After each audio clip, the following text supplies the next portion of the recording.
Mic check.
Welcome to SAGU football fans to the Seniors Day celebration.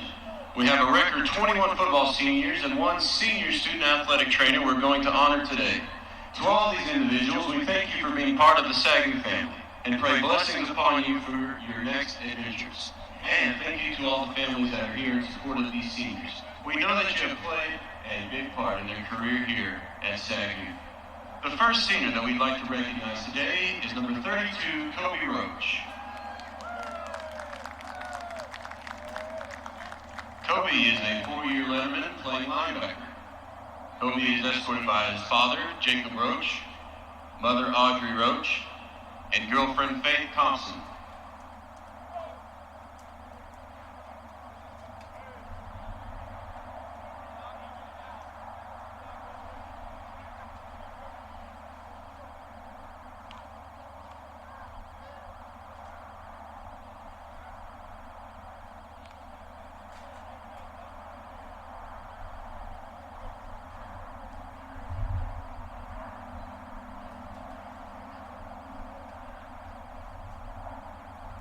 Our next senior is number 18, Landon Jones. Landon is also a four-year letterman, making a defensive awesome player at linebacker. He's here today with his father, Lenoy Jones Sr., mother, Lawana Jones, and girlfriend, Mackenzie Martin.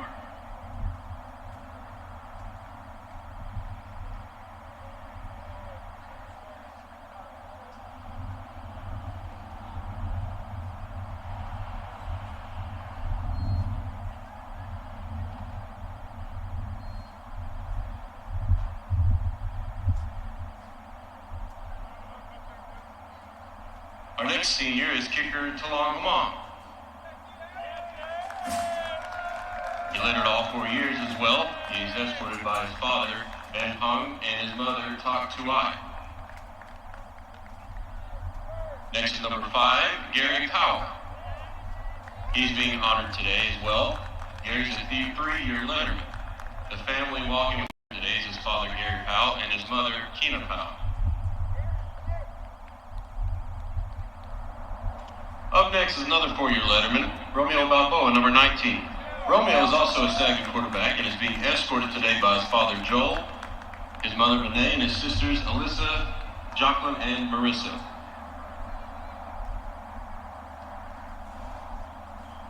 Next is number 3, Justin Allen. Justin is a wide receiver and lettered 4 years at SAGU. He's here today with his mother, Jennifer Russell, and his father, Scott Russell.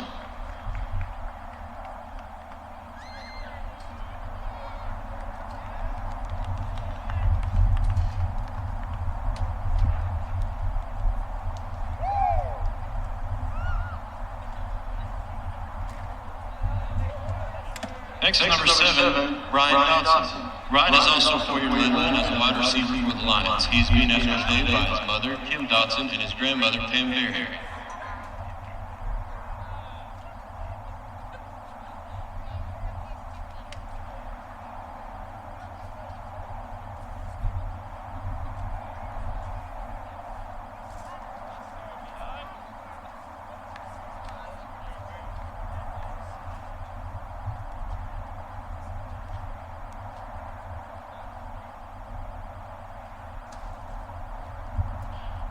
Next is Tyler Trussell, number 52. He is a 1-year letterman at the offensive line and defensive line positions.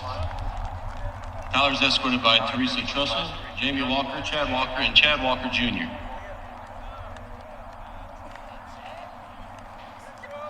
Our next senior is number 45, Derek Shelby, a 4-year letterman. Derek has played as defensive lineman and running back for the Lions. He's here today with his father, Ronnie Shelby, his mother, Ginger Shelby, and wife, Aubrey Shelby, and his sister, Jordan Shelby. Next is number 49, Jordan Coleman. Jordan plays on the defensive line and is a 3-year letterman. Escorting him today is his father, Darrell Coleman, his mother, Peggy Coleman, his wife, Harley Coleman, son, Caden Coleman, and his mother-in-law, Renee Simmons.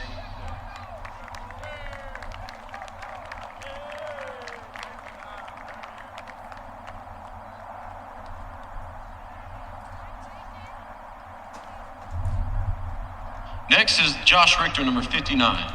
Josh is a 3-year letterman for the Lions. He is here today with his father, Bob Richter, his mother, Leah Richter, girlfriend, Ashley Sanchez, and his brothers, Sean and Nathaniel Richter.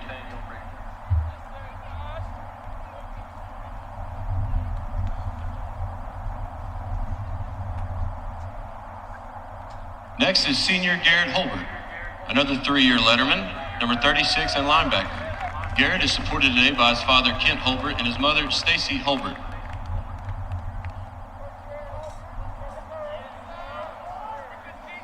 Next is number 95, Austin Heatherly, a 2-year letterman for SAGU. Austin plays on the defensive line and is here today with his mother, Angela Heatherly, and his stepfather, Homer Hunt.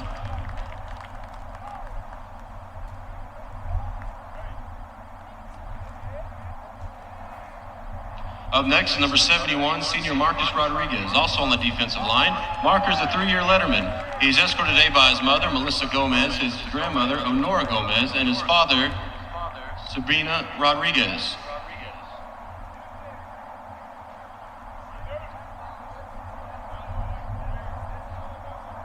Next senior is Steve Ruiz. Number 17 is a linebacker and a 4-year letterman for the Lions. Steve is escorted today by his father, Steve, his mother, Priscilla, sister Mariah, brother Dorian Merriweather, and his grandparents Evelyn Rees and Kevin Cruz.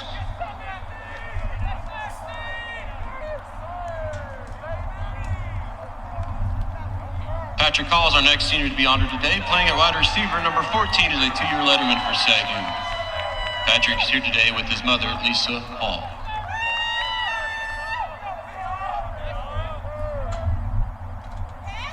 Next is number 40, senior Joshua DeFogie. Playing at tight end, Joshua is a 2-year letterman. He is supported today by his father, Dan DeFogie, his mother, Debbie DeFogie, his brother, Isaiah, and sister, Hannah.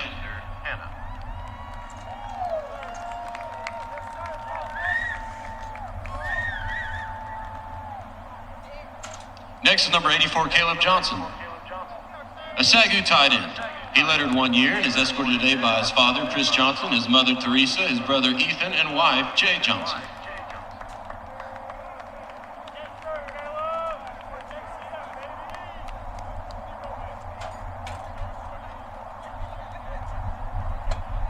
Number 43, punter Tyler Lightbody is next. Tyler is a 3-year letterman and is here today with his father, Kevin, and mother, Amy.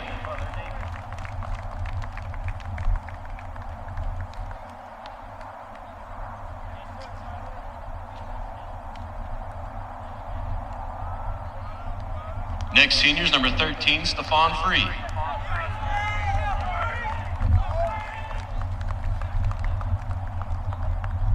Stefan is a running back for SAGU and is here today for Blaine Rowe. Next is senior Eric Berry, number 29. He's been a wide receiver and defensive back for SAGU. He's a one-year letterman. Eric is being escorted today by his mother, Linda Berry.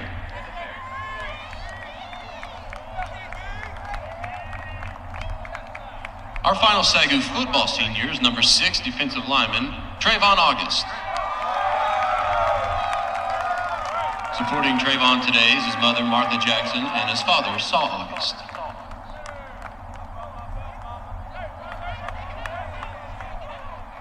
The final person we'd like to recognize today is a senior but a student athletic trainer, Alexis Ward. She's being escorted by her parents, Luther Ward II and Christy Ward. She has been a SAGU trainer for 2 years and will graduate next year with a degree in elementary education.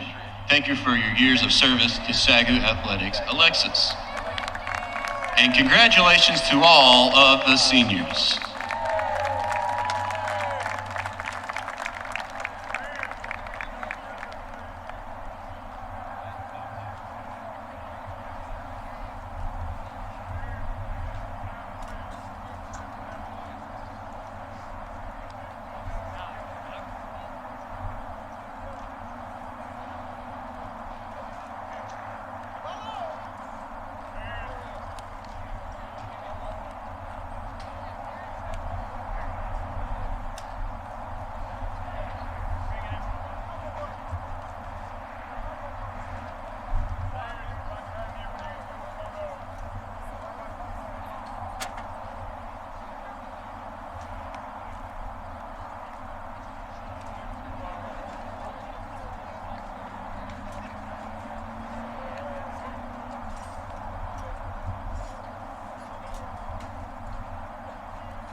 core character values the NAIA embraces, which are respect. Welcome to the SAGU Sports Network, broadcasting live from Waxahachie, Texas. I am Adam Ferguson, joined by my broadcast partner, as always, Tim Roberts. Tim, it's senior day here in Waxahachie. Senior day, last day of the season, perfect. This is what football weather is defined as. It's a mid-November Saturday, chilly. It's awesome, and we got a big game here today. A lot of stakes, not necessarily for the Lions, but a lot at stake here today against the Ottawa, Arizona Spirit. It is football weather, but to tell you a little bit more about that, we're going to go to the third member of our team, Riker Russell, who's live on the sideline. Riker, what's it like down there on the field?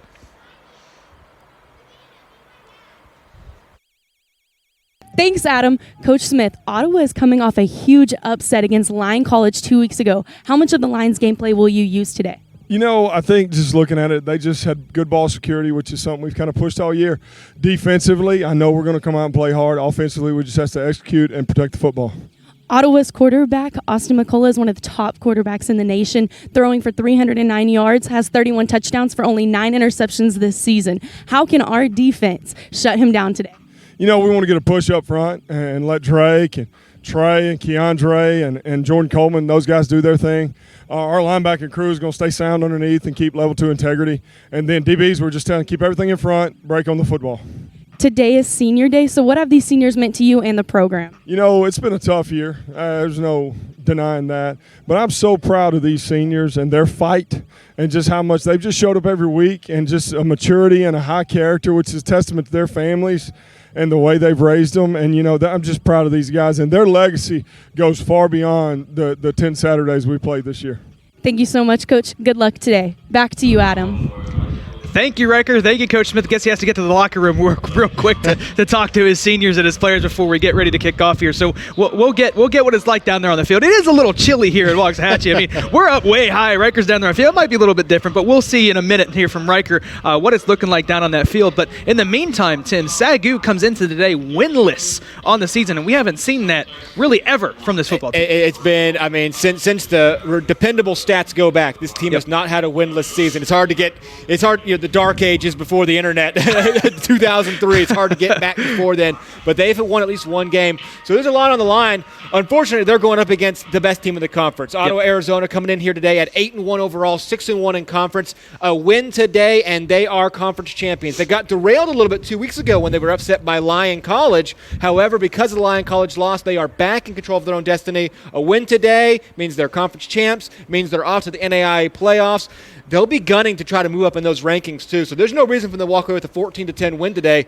They want to get an impressive win to make one last show for those pollsters and maybe move up in those rankings a little bit. And not only the best team in the conference, Tim, one of the best teams in the country. They come in today the number 3 in scoring offense. They put up 46 points a game. That's been their key to success, is how good their offense has been all season. That was their stumbling block a few weeks ago. Their offense finally got derailed, but it's going to be a huge challenge for this SAGU defense that's been stout all year long, has a lot of seniors on it who want to make one last big statement, and they can do that by potentially holding one of the best offenses in the nation in check. Well, let's talk about that offense and what Ottawa, Arizona has to do today, the spirit, what they have to do today to walk out of Waxahachie, fly back to Arizona with a win. With a win and with the conference title.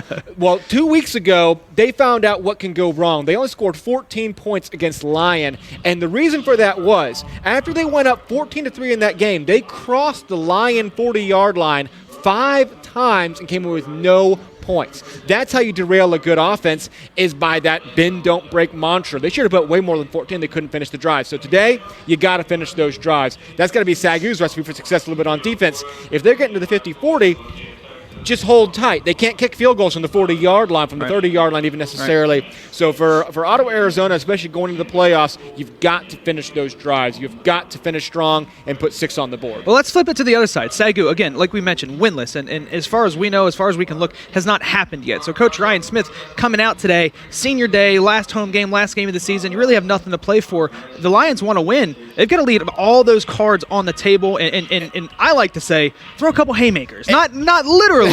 Not literally. After Thursday night, not literally. Not literally. but come out, maybe run some trick plays, some new packages that we haven't seen before, fly around on the defense like your hair is on fire. It's one of the things that one of my favorite phrases in all football is play like your hair's on fire. You're not playing another football game for, 10 months now? Yep. You've got a long break ahead of you. No one wants to end that season with just that ugly taste of 0 wins. You know what the stakes are. You're playing the best team in the conference. You haven't been able to beat anybody else in the season. But like you said, just go nuts. Try everything. Empty every bag of tricks. You've got seniors out there who cares if there's extra tape on them doing crazy things? Just try it all. Leave everything on the field. It's not stat worthy. It's nothing you can really even compartmentalize or analyze. Just go nuts. Leave everything on the field.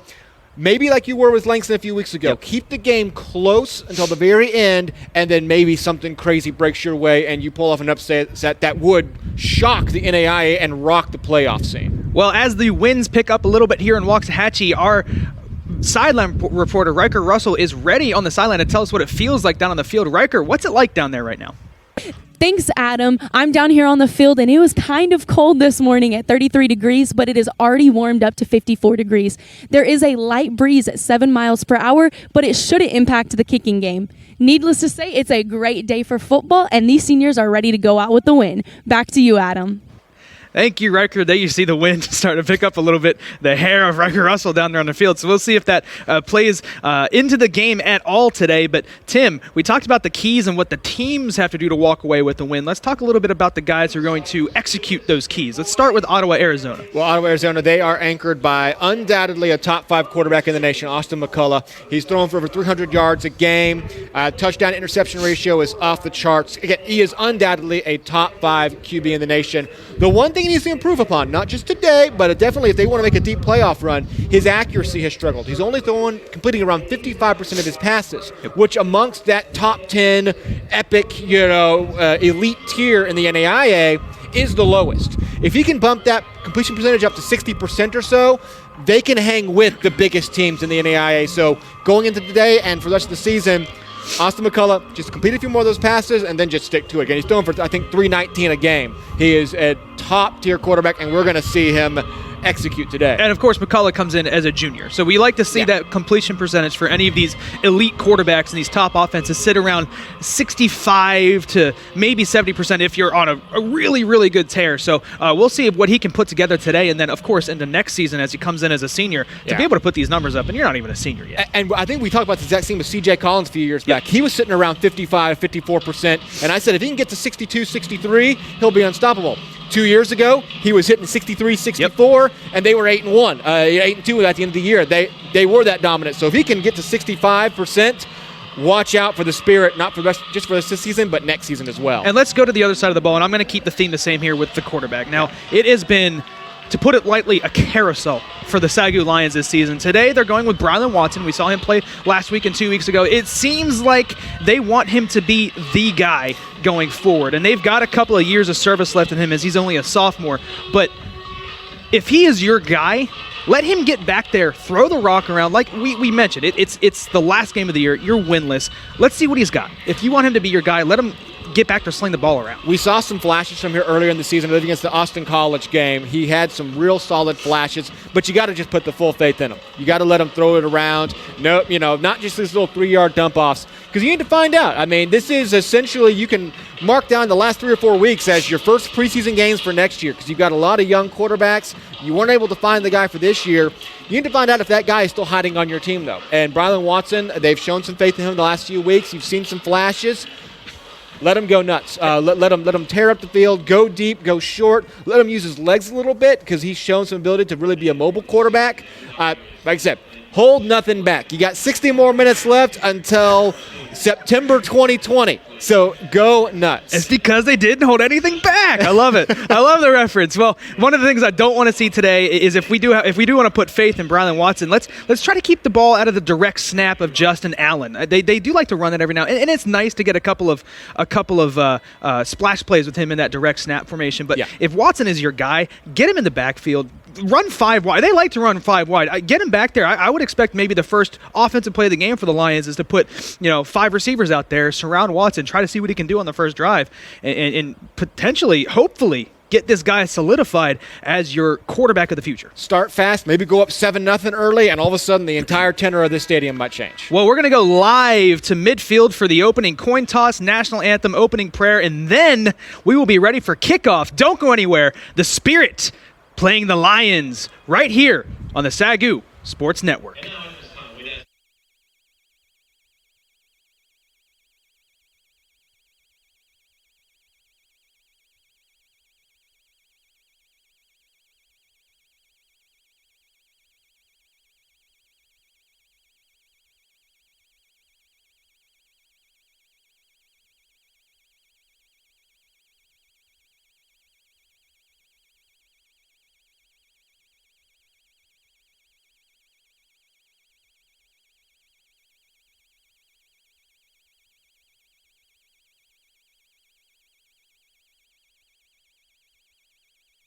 Amen.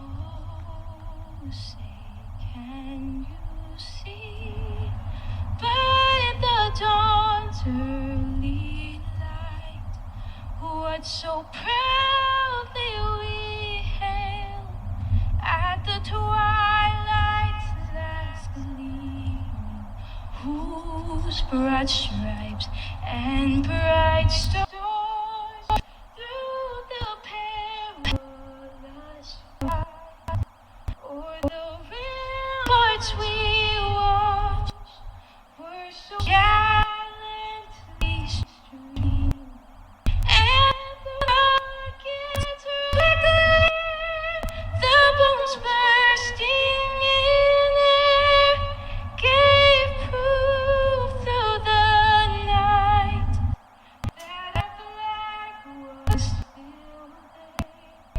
Oh, say does that star-spangled banner yet wave for the lands of the free and the home of the brave?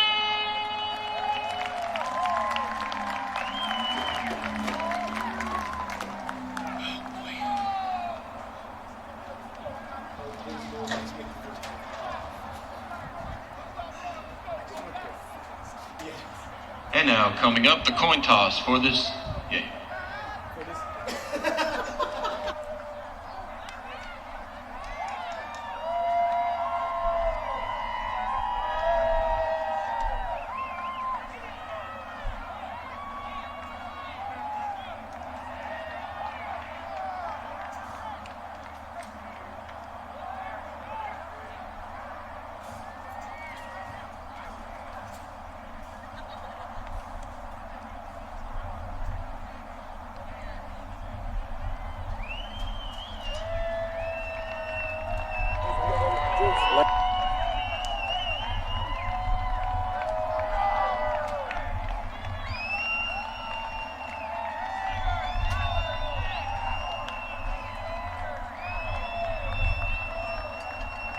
We got heads.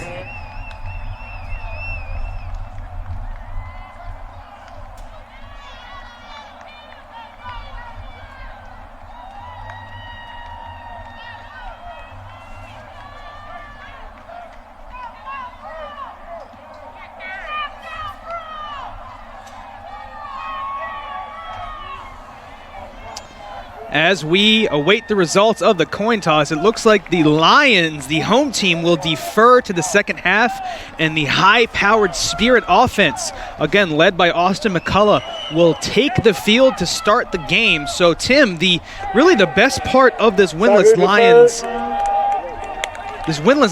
team this season has been the defense. They've been the bright spot for this team, especially that defensive line, that front seven.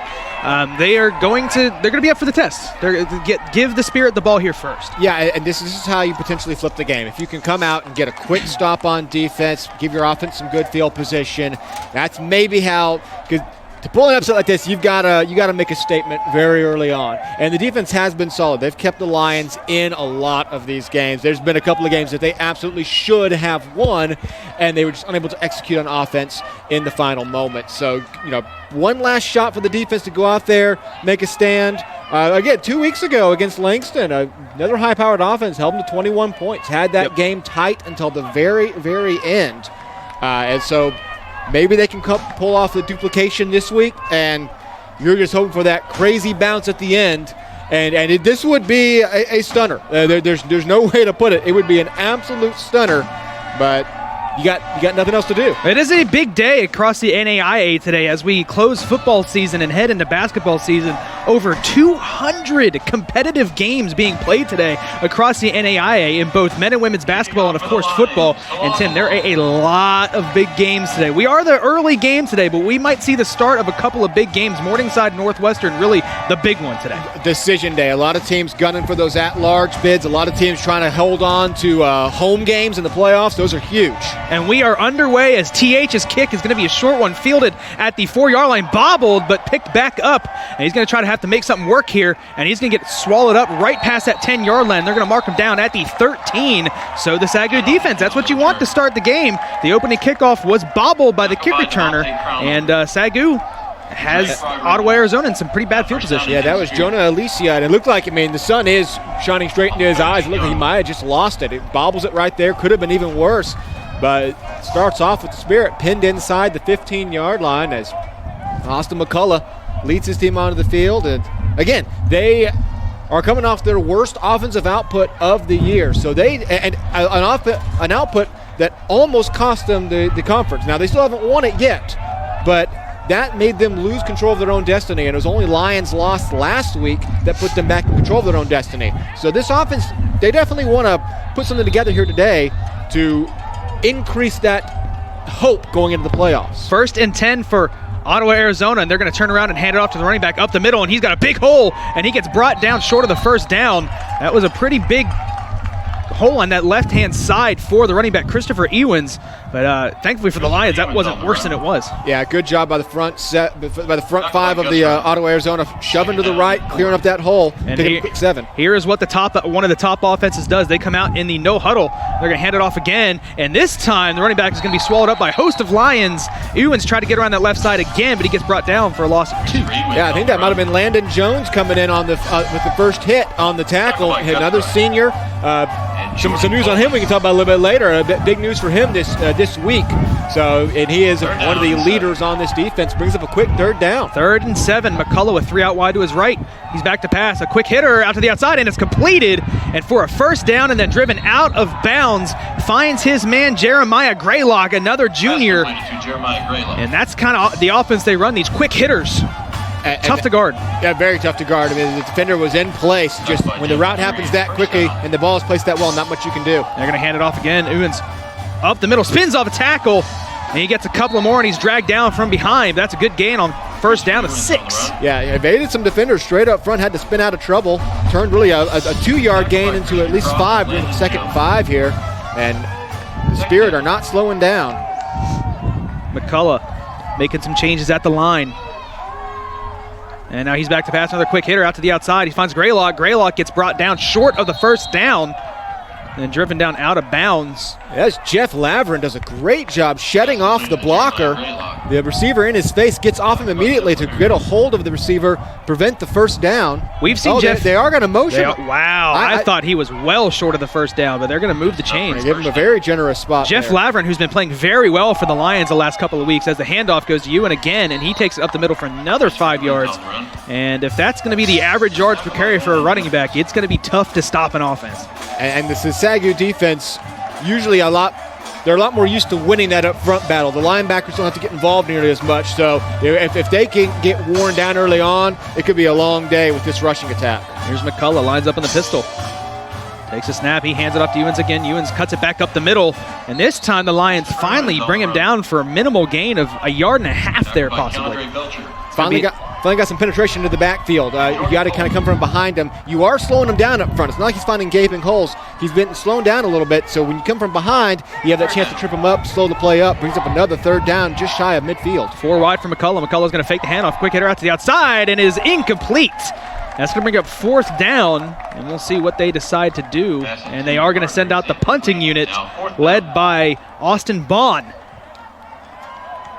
for the Spirit. Good stop by the SAGU defense there, stopping those last 2 run plays, and then the quick pass does not work in that situation. And it was open, and there we see kind of what's been bugging McCullough all season is that completion percentage. If he's able to put that on the money, that's 1st down. Yeah, the receiver was open. He was sitting right there. Instead, they are going to punt just shy of midfield.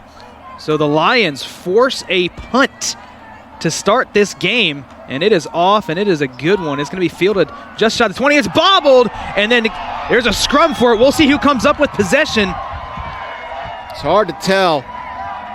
And it's going to be SAGU ball, and they are fortunate that they did not just hand the Spirit the ball inside the 25-yard line on a turnover. Extremely fortunate. The kick actually seemed to catch the wind and come up a little bit shorter than it appeared.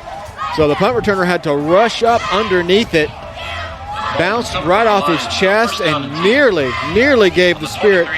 If you want to find one way to guarantee you don't pull this upset, give the Spirit the ball inside the 25-yard line. Yeah, it's just going to hit him right in his hands. Was able to get it, and I'm not sure who's going to get on top of it, but yeah, there were 2 Lions. It looks like Jalen Moss did come away with it, who is the punt returner for the Lions. But here come the Lions. They set up shop here just past the 20-yard line at the 23, led by Brylan Watson. Watson takes a snap. He's going to hand it off up the middle. It looks like that's going to be Sanders. Sanders bounces off a tackle. He's tough to bring down. He is short, but he is a stocky running back, and he is, again, north and south runner, tough to bring down. He gets a good gain there on 1st down. It's hard to find a whole lot of silver linings for the offense this year, but Gabe Sanders has been one of them. Just in those spurts of getting that hard running, turning, again, what could have been a 2-yard dive into a 7-yard gain, giving you a very favorable 2nd and 3. Comes in at 5'7", 220. 2nd and 3, Watson takes a snap, and he's going to keep it, run the option. He's going to pitch it out, and that's going to be brought down quickly by a host of Spirit defenders. He pitched it to Justin Allen, a little bit of almost triple option offense there, and we haven't seen that so far from them. No, I was about to say that's the first time I've seen them really dial up a pure triple option setup, and the Spirit did a good job of crashing to the right side of the field, preventing any hole to really develop. And we know one of the weapons that Watson brings to the field is his ability to run. So it's kind of surprising that we haven't seen them run that kind of offense yet. But it's going to be 3rd and 4, and this is where the Lions have struggled this season, is on 3rd downs.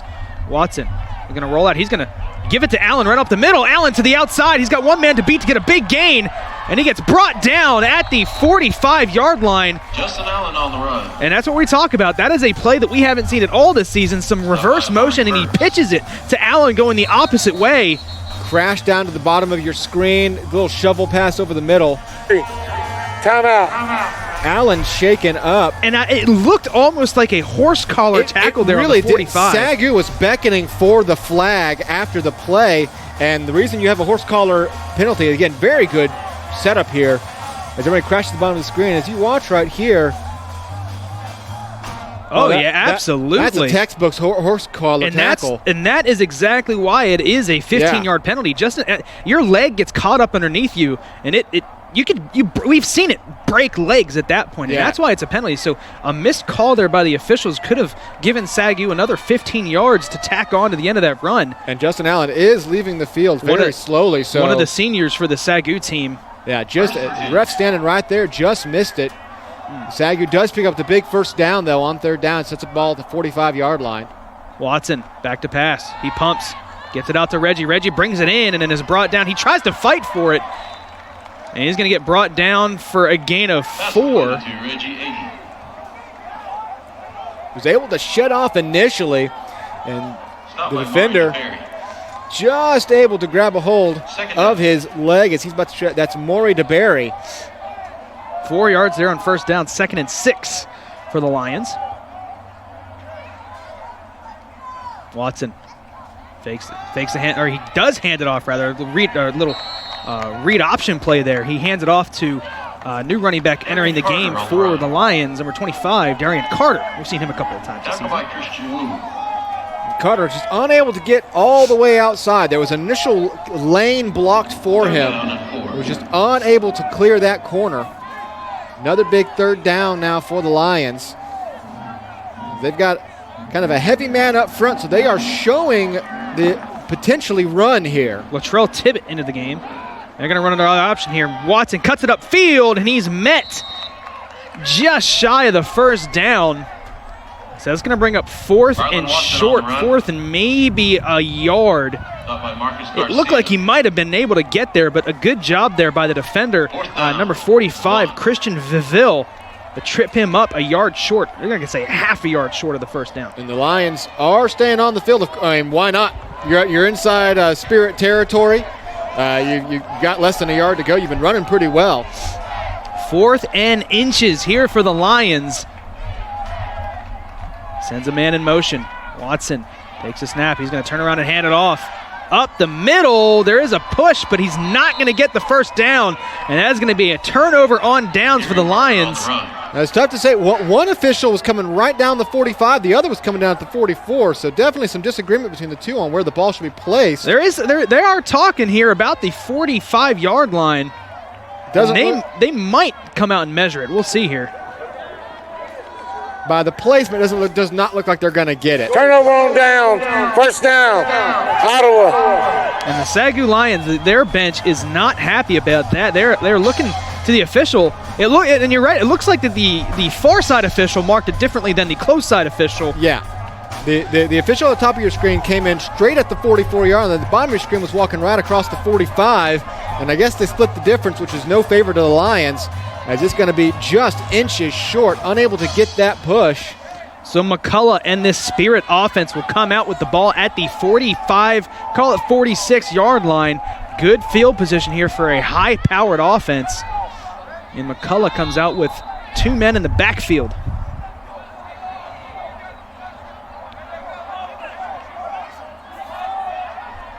Ewens and Keandre Brooks.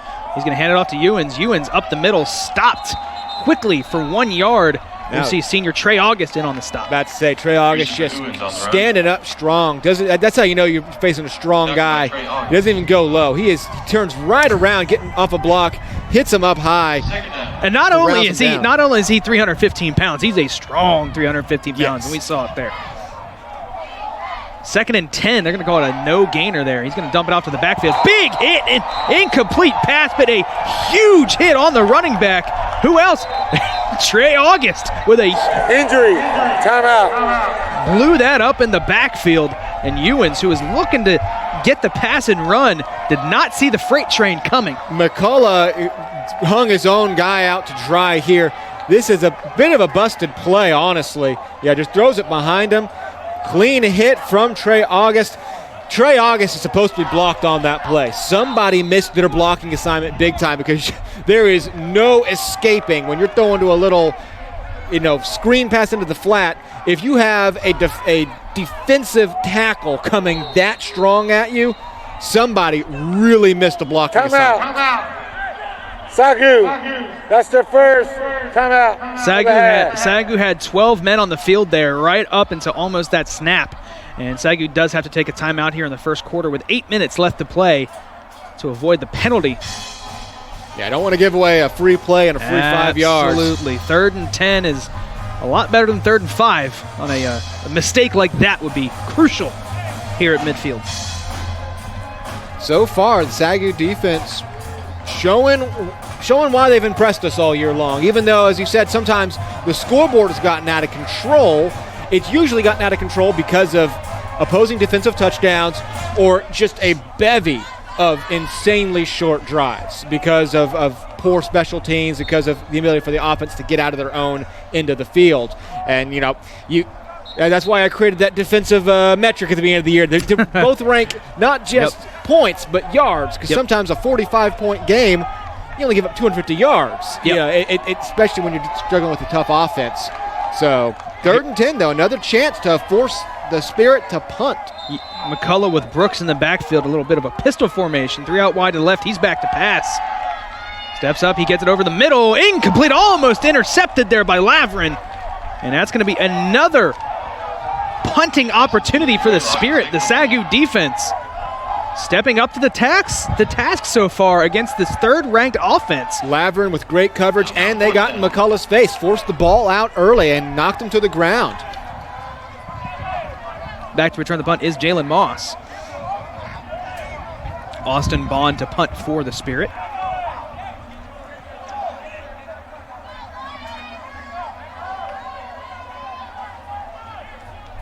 It looks like the Lions might be bringing some pressure here. And they do. And it's blocked! Down at the 20, there's 3 Lions running for it. He's going to get it at the 5. Tripped up at the 1-yard line. Keandre Belcher. The 3 Lions that rushed all penetrated that initial block and got the punt blocked. And then a good job by the big man to show the hands to pick it up and run with it.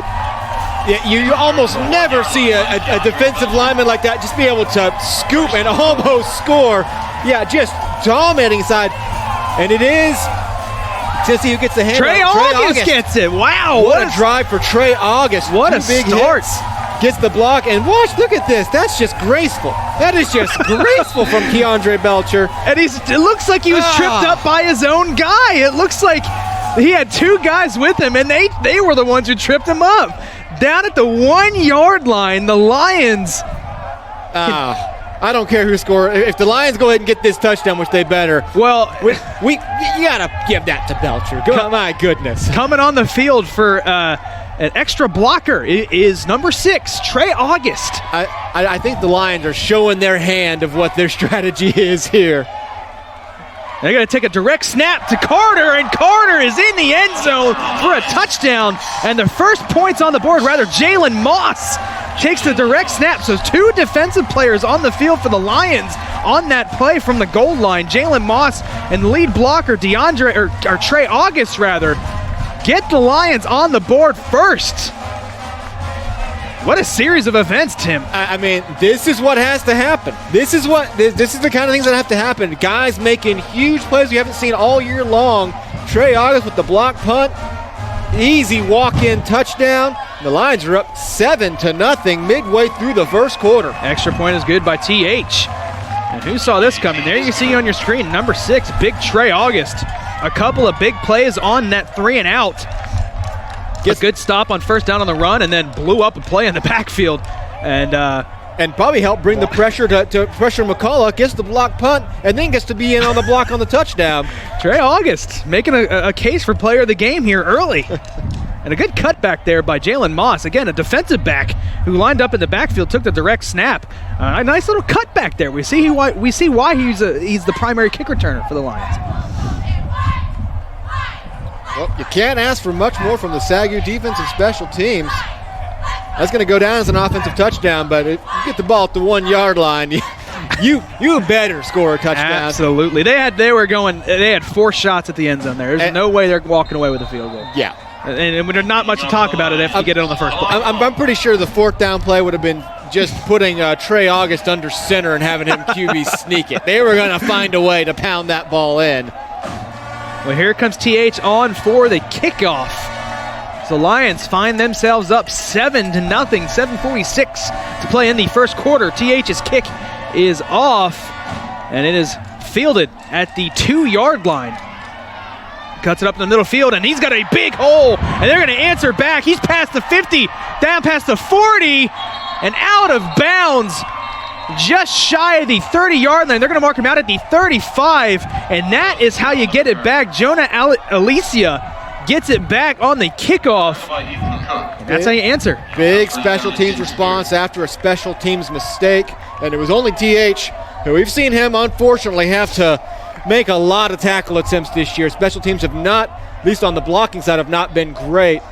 Yeah, and TH is going to have to hustle across the field here and does a good job of forcing him out of bounds. Looks like he was actually out around the 37, but they're going to get the ball at the 35-yard line. Great field position, looking to tie this game up. Play action, he's back to pass, looking out in the flats, and there was nothing there. Beautifully covered by Kobe Roach, another senior for the SAGU defense. And that's a big aspect of defending those flat passes. You don't interfere, but you just make sure the guy keeps running off his mark. I don't think necessarily a terribly placed pass. I think McCullough expecting to be able to come back towards the ball, but Kobe Roach does a good job of just kind of making sure the route gets pushed further up than needed to. 2nd and 10 after the incomplete pass. McCullough lines up in the pistol. And he's going to turn around and hand it off to Ewens. Ewens breaks a tackle up over across the middle, keeps the feet moving, and he's going to have a gain of, they're going to call it a gain of 7, making it 3rd and 3. Breaks the tackle and hurdles. The Lion comes away with the ball, but I believe it was whistled well dead before he was able to rip it loose. Yeah, he's shown some great ability, Ewens, of just kind of shedding tacklers, even throws a little bit of a hurdle in there to get over one defender. 3rd and short now for the Spirit. They've been poor at converting these so far. 3rd and 3. Here's McCullough, 3 out wide to his right. Man in the backfield is Ewens. McCullough takes a snap. He's back to pass. Looking deep down that left side. And it is incomplete. It was a pretty good throw, pretty good coverage. But it looks like maybe the official dropped his hat. It looked like maybe someone stepped out of bounds. Yeah, I don't think that would have counted, even if it. Yeah, he's going to step out of bounds. That would have been illegal anyways. Great coverage by Laverin, though. We've called his names a few times already. And it looks like they're going to go for it on 4th and 3 at the 27-yard line. 2 men in the backfield. It is Ewens and Brooks. And he's going to hand it off to Ewens. Ewens gets stopped short, and that's going to be a turnover on downs. And the Lions defense coming out and dominating. The ball was short. 3rd-ranked offense of the Spirit. SAGU. That is impressive. That's just a great push. And the Spirit brought out all the blockers and just goes nowhere. It's hard to even call who's on the tackle. Yeah. It looked like there was 3 or 4 guys right there. Regardless, the SAGU offense comes back out to play, up 7-0 after the 3rd consecutive stop without points on the board. And the defense 2 times now, they came out with the ball at the SAGU 40. The Spirit 46, and then at the SAGU 35. Don't give up points either time. Watson keeps it himself, makes a move. Now he's trying to get it out towards the sideline. He's past the 30. He's going to run a long way for about 4 yards there on 1st down. Yeah, just kept fighting, kept his feet churning. Just kept looking for that daylight. There never was any, but there was at least a sideline, and is able to make it a positive gain. Staying a little bit ahead of those chains on 1st down. Can bring up 2nd and 6, and then maybe call it 7 here for the Lions. Watson looks to the sideline to get his play. Actually, it looks like there's some talking going on between Coach Smith and the official. Looks like a couple of the Lions players too close to the sideline. Trying to get him back a little bit further away from that line. So that is a sideline. I'm not sure they'll officially go down to the sideline warning. They didn't throw a flag, so I think they're just... Yeah, because 2 sideline warnings is a penalty. So, yeah, that might have just been a unofficial warning for the Lions. Here's Watson back to pass. He's got time. He's going to get it out. Finds his man. Incomplete. It looks like it was bobbled, maybe even dropped out of bounds by Reggie. He was looking for Reggie. Would have been short of the 1st down. But that would have been a nice chunk there to make it 3rd and manageable. Yeah, just leaves him a little bit too far. Doesn't look like he was ever really able to haul it in. One of those you want to put a little bit further into the field so your receiver not reach that far. And he was open too. You put that, you have no risk of that being intercepted because he was wide open. 3rd and 7 here for Watson and this Lions offense. Up 7-0. It looks like Ottawa's going to bring him maybe a little bit of a blitz, and they do. Rolling out to his right, here's Watson. He's going to look for somebody. He gets the ball down the field, and it is... Caught! It was bobble. It was hit up and tipped up in the air by Ottawa and caught by the SAGU receiver. Are you kidding me? Brian Dotson, unreal play to convert the 3rd down. It looked like that was nearly picked off. The Spirit are begging for it to be incomplete. I think that was caught. I think this just kept bouncing off guys and stayed in. There's no review, so it's going to go down as a 1st down. Here you see it, Watson rolling out to his right. We see here, that's off a hand. That's off a back, and that's caught. Reset the clock. Wow. 5:32. What a clock will start on my whistle. off his own knees, and he catches it up by his head. What a 25 on the play! play clock. Oh my 5:32 on the game goodness. clock. Brian Dotson, we've seen the seniors step up in a big way today, and Dotson is another one. The wherewithal and the ability to pick the ball out of the air and convert the first down. Wow, what a play. And Watson's going to hand it off up the middle. It's hard to get excited at a 2-yard gain after a play like that. Wow. The ball was not well placed at all, and it looks like it catches a Spirit defender on the foot. Bounces up, catches another on the back. Then Watson knees it to himself, just like they drew it up on Wednesday, I'm certain. 2nd and 8 after the first down carry by Derek Shelby. We've seen him get involved in the running game, and Shelby, a senior defensive lineman. They like to get him back there in the backfield. 3 guys around Watson back there. And he sends Justin Allen in motion. Watson takes the snap, and he's going to hand it off to Shelby again. Shelby sticks his hand to the ground to try to fight forward, and he's going to get a gain of about 2 there. Derek Shelby on the run. He's going to break up another 3rd down here, 3rd and 6. So we'll see what they have dialed up here. And I kind of like, even though you're not getting a whole lot of chunks, what you are doing is you're keeping the clock moving and you're giving your defense time to rest. Your defense has already put up a huge, and that's how the Spirit try to wear you down. They go fast, fast, and if they can get a quick stop, they're going to wear your defense down. The SAGU offense has done a good job, not only on the first drive, but on this drive now, of just sustaining the clock, sustaining a bit of a drive to let those defensive guys who've just been so amazing get a little break. And a flag comes in. That's gonna ding the Lions. Snap infraction. Offense, number 66. 5-yard penalty. Replay. 3rd down. Evan Greathouse with the snap infraction makes it 3rd and 11 here. It looked like he might have not got it off cleanly, and so he almost hit a double snap. Yep. So and I saw the official motion to Coach Smith what happened, and it looks like that's what indeed did happen there. Greathouse, of course, frustrated with himself. We've seen some snapping issues the last couple of weeks between the center and quarterback in this shotgun. Sometimes it goes over his head. Sometimes the snap just gets there too slow. We'll see here. And they're going to hand it off on 3rd down. Justin Allen tries to spin off a tackle, and he's going to make it 4th and about 6, right about where it was. I don't see the SAGU sideline, and here we go. They are going to send out Seth Green and punt the ball away. They should be able to try to pin Ottawa in deep here inside the 10-yard line. Yeah, not sure exactly why you would run there if you weren't planning on going for it on 4th down, because you have put it into a situation now where it is a 4th and very makeable at the 41-yard line.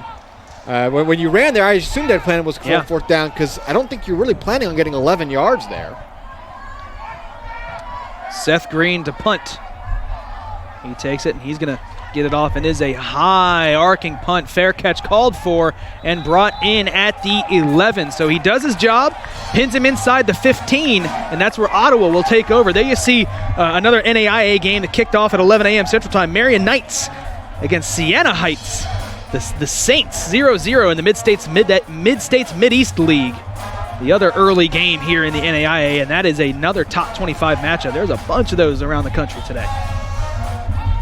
An impressive amount, really. Like, you have to give it to the schedulers. Like they knew. Just does a really good job. Here, we're going to take you back to that Justin Allen carry. That was a little confusing as to why they didn't go for it on 4th down. But here's McCullough back to pass. He completes it across the middle, spins off a tackle, another one. He's going to get the first down as he finds his man, receiver number 88, Donald Stokes Jr. for the first down. Does a good job getting into the open field, taking a couple steps left, a couple steps right, shedding a few tacklers, getting a quick first down, something that Ottawa struggled with getting. I mean, that's probably their longest gain of the day. Here's McCullough back to pass. He's going to dump out on the flats end. It's dropped by Ewens. Maybe hearing some footsteps because there's big number 6 Trey August who lit him up two drives ago. About to say, if I'm Ewens and I'm in the huddle and I hear that play called again, I'm saying, oh, that didn't go well last time. And so as soon as the ball is thrown a bit behind him, you know he's thinking already again, I don't want that to happen. There might be 315 pounds coming my way in Trey August. 2nd and 10 here for the Spirit. McCullough takes a snap. He's going to hand it off to Ewens. Ewens tries to cut it up the middle, and he is met by a host of Lions, and he's brought down for, we'll call it half a yard loss. And that brings up 3rd and long here for the Spirit. Again, they have not been great on 3rd down this game. No, they're not unable to convert hardly any of them. And the Lions defense starting to, early on, they were getting past that first level and just kind of on the linebackers to make the tackles. Lions defense is winning up front at the moment. A lot of counter movement going on for these running backs. They like to start one way and cut it back across the field. Here's McCullough on 3rd down. He's going to go deep towards the sideline, incomplete. Missed his man, and that's going to bring up 4th down, and they will punt again. The Lions defense definitely up to the task here. You see Ray Springer, he kind of slipped out of his break, and so had no way to catch up with that pass. Even so, I think it was overthrown a little bit. And yeah, as we reached the waning moments of the first quarter, nothing doing from one of the best offenses in the nation. Again, 46 points per game Ottawa puts up. And that is good for number 3 in the nation. But today, held scoreless so far in the first quarter. And you see Ottawa bringing a little bit extra. Almost gets there again. The punt is off. Here's Moss. He's going to call for the fair catch and is brought in at the 40-yard line. The SAGU punting unit doing a good job of getting pressure on Bond to get the punt off. And we've already seen, again, if you're just joining us, we've seen them block 1 off the hand of Trey August, which led to a 1-yard touchdown for the Lions, the only score of the game. And the Spirit brought in extra protection that time, and still the Lions had a shot at it. And that's what we talked about pregame. The Lions bring everything. Let's bring some pressure on the punting units. Let's try to make some plays that we weren't able to make all season. Again, nothing to lose today for the Lions as they enter today winless. And they start off now with solid field position after another big defensive stand. And here is Watson. He's got the ball at the 40-yard line. So good field position here for the SAGU offense. He's going to take the snap, fake the handoff, throw it out to Justin Allen. Justin Allen looking to make a man miss, and he gets brought down quickly. And he tries to stretch the ball out past the 40-yard line. He's going to get 1 yard on that completion. Too many defenders for one guy to block right there. You usually want to see a little bit more defense up front. Allen had nowhere to go. 2nd and 9 here for this SAGU offense. We haven't seen them necessarily put together a great drive yet. Their only score of the day came from the 1-yard line after a blocked punt and almost a blocked punt for a touchdown. But here is 2nd and 9. Watson, they're going to hand it off again, and this time sniffed out by Ottawa. Justin Allen trying to make a couple of men miss. That time, we saw that play work earlier in the game, but not this time. And I believe it was Maury DeBerry who read that cleanly off the line. He didn't even hesitate. He was already, before Justin Allen even had the ball, he was already coming. As you watch right here, and it is DeBerry. Yeah, he doesn't even think about anything. Throws him off. Doesn't initially make that tackle, but he allows the rest of his team ample time to get there. Once he made contact with Allen, there was basically no chance he was going to even make any positive yardage on that play. A loss of 5 there on 2nd down brings up 3rd and 14. And this is where we have not seen the Lions convert really at all this season. Is 3rd and longer than 10. So here is Watson. He takes the snap. He's back to pass. They rush 3. Steps up in the pocket. He's going to take off and run with it. He can do this. He's down past the 45 and out of bounds, shy of the 1st down marker. That's going to bring up 4th down and maybe 4 yards. And this is an interesting situation here. Close to midfield, they are going to bring out the punting unit. And that's going to bring us to the end of the first quarter. The end of the first quarter. SAGU up 7-0 on the 16th ranked Ottawa of Arizona Spirits. And there you see an update. Evangel, our sister school to SAGU, up 7-0 over Baker, the Wildcats, in the Heart of America Athletic Conference. As some of these games start to get underway as we get a little bit closer to the afternoon.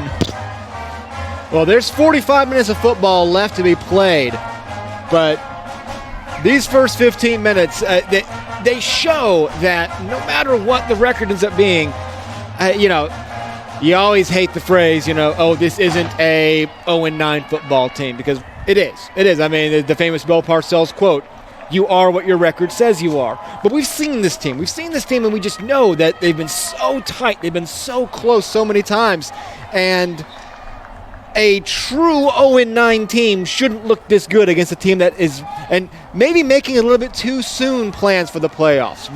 You can never discount that mental state, at least in the first quarter, of, all right, let's go down there, let's get our quick 50 points, and let's get ready for next week against one of the best teams in the nation. The Spirit need to wake up. Green gets the punt off, and it's a wobbly one. Fair catch called and brought in up past the 30, so decent field position here for the Spirit as that punt kind of came off weird off Seth Green's foot, but there was pressure. They did bring pressure on to try to block that punt. Here comes the Spirit offense, and we'll see if the Lions defense remains up to the task, as the Spirit have not really moved the ball at all today. And there we see a live look in Marion and Siena Heights. Again, 0-0 in the second quarter thanks to the SAGU Sports Network. And here comes McCullough. Sends a man out in motion. He's going to fake the handoff. He's back to pass. Looking to get it out to Ewens, and Ewens drops it again. And that's 3 times now they've tried to target their running back in the or out of the backfield in the passing game. And all 3 times, it's just been incomplete. And that one was a good incompletion. If Ewens had actually caught it, he already had a knee on the ground. So it was going to be a 4-yard loss. He either had a knee on the ground or 2 defenders right in front of him. So either way, good drop there by Ewens, but still. Yeah, those passes into the flat are not working at all for the Spirit. The Lions are sniffing them out, and McCullough is not delivering sharp passes at the moment that can help his receivers in the least. Here's McCullough back to pass. He rolls out now to his left. He's going to get rid of it. Incomplete. Good coverage there by the Lions secondary. Pass intended to Graylock is incomplete. He was looking for Jeremiah Graylock. And some good pressure here on the Lions. Spirit are going to get away with a pretty big hold there on Jordan Coleman. Gus Wright came and even then, the pressure still stayed on McCullough to the point that another completely errant pass. Gus Wright came on a delayed blitz. Brings up 3rd and 10. 3 out wide to the right for McCullough. He is back to pass. The Lions bring 5. He gets the ball off, and it is incomplete. And McCullough looks like he took a shot, and he did on the release, and that brings up 4th and 10. And look like Mike just got rolled up underneath at the end of the play as 3 straight passes from McCullough, and none of them are ones that he's going to be putting on his huddle account at the end of this season, as SAGU's pesky defense is completely flustering what we said, and I mean, is undoubtedly one of the top 5 quarterbacks in the nation. He's shown it all year long, and it is just not working for him right now. Back-to-back 3-and-outs here for the Spirit offense, and they almost get there again, but a good punt this time. Brought in at the 30 by Moss, and the fair catch. And that's where they will have the ball at the 30-yard line. That's why the Spirit have got him most nervous right now, is that the only points they've given up have been on a punt block, and every time they punt, it feels like it's about to happen again.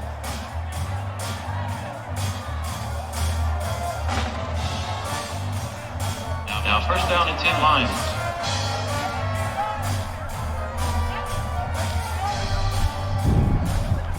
So here comes the SAGU offense, and it looks like there's a new quarterback in. Gary Powell is in at quarterback.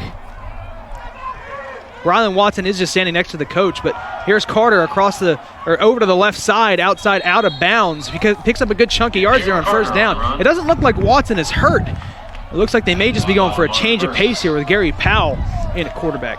One of the seniors, Gary Powell. And a guy maybe you count on his arm a little bit more, because it felt like on that last drive, again, facing a 3rd and 11, or not the last drive, but the drive previous to that, when you're facing a 3rd and 11 and you just kind of run, maybe it shows that you don't necessarily have the confidence. Maybe it's getting serious for the Lions now. They can kind of see something developing, and so they're going to try to mix up the offense a little bit. Either way, they're just running it anyways. Powell hands it off, and a surge gets up to about the 38-yard line. It's going to bring up 3rd and 2. Honestly, it's possible Coach Smith felt like the Spirit were zoning in too much on the run, so they bring in a different quarterback to maybe change the dynamics and still run the ball. Give his guys a little bit more space to run. Because at the moment, Gary Powell being in there hasn't changed much of anything other than handing off. 3rd and 2. Here's Powell. Sends a man in motion. He takes a snap. He's going to roll out to his right. Dumps it off. Brought in for a first down.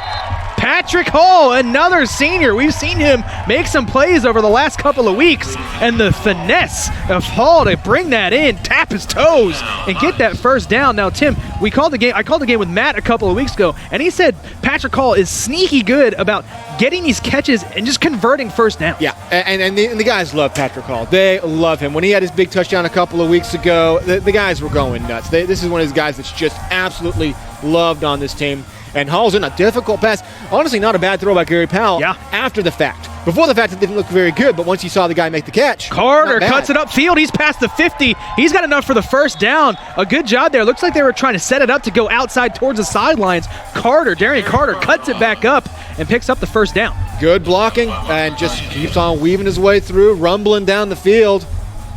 Looks like a little bit of a, Jerome Bettis run right there. Just get that momentum.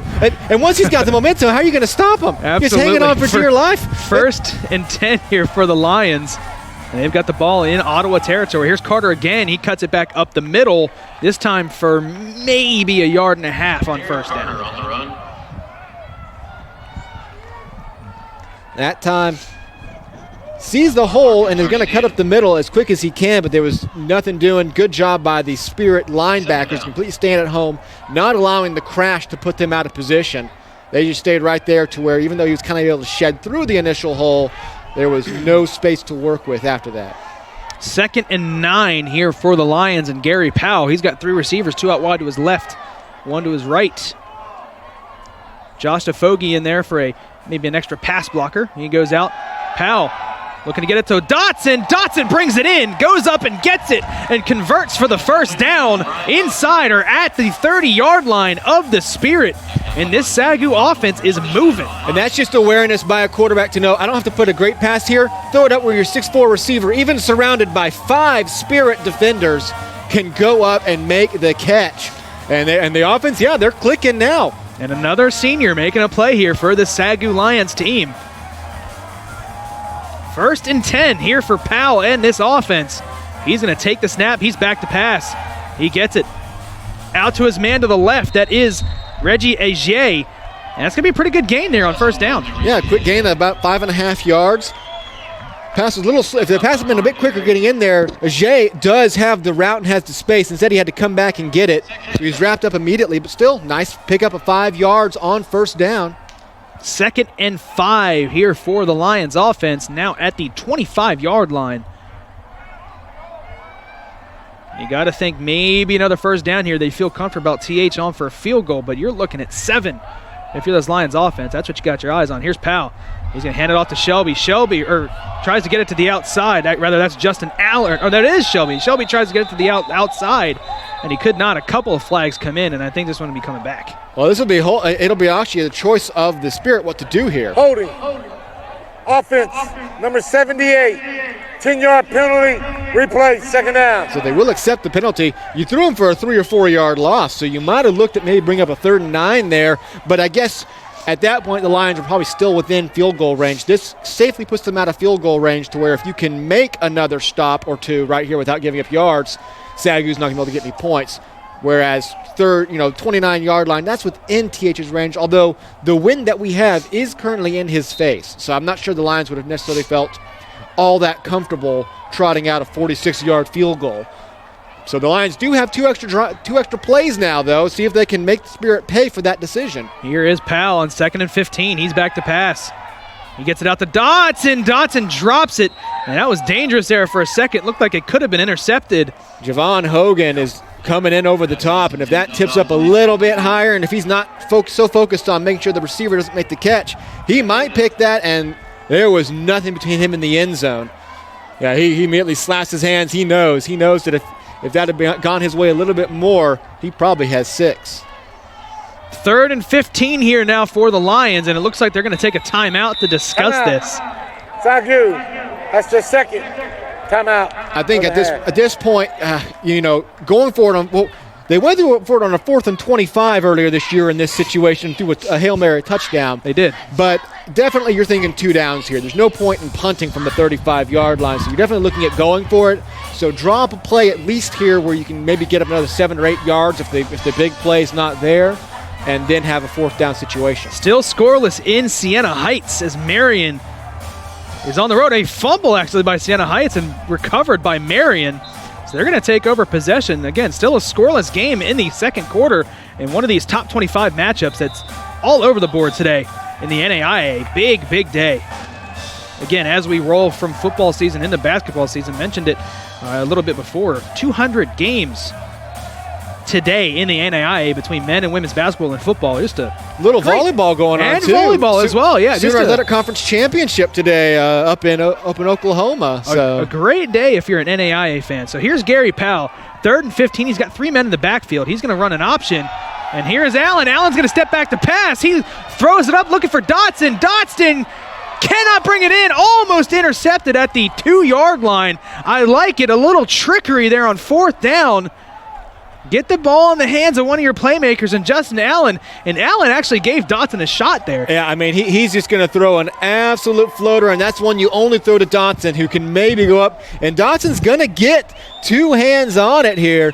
He's going to have a shot, and he's just unable to haul it in. So now SAGU, it looks like they will punt it here from the 35-yard line. That is a long field goal. You're looking at a 52-yarder for TH, yeah. This is that awkward situation of maybe you try to coffin corner inside the 5-yard line. Good news is you're not very good at kicking punts beyond 30 yards anyway. So Seth Green's punt is up, and it is brought in after the fair catch signal at the 11-yard line.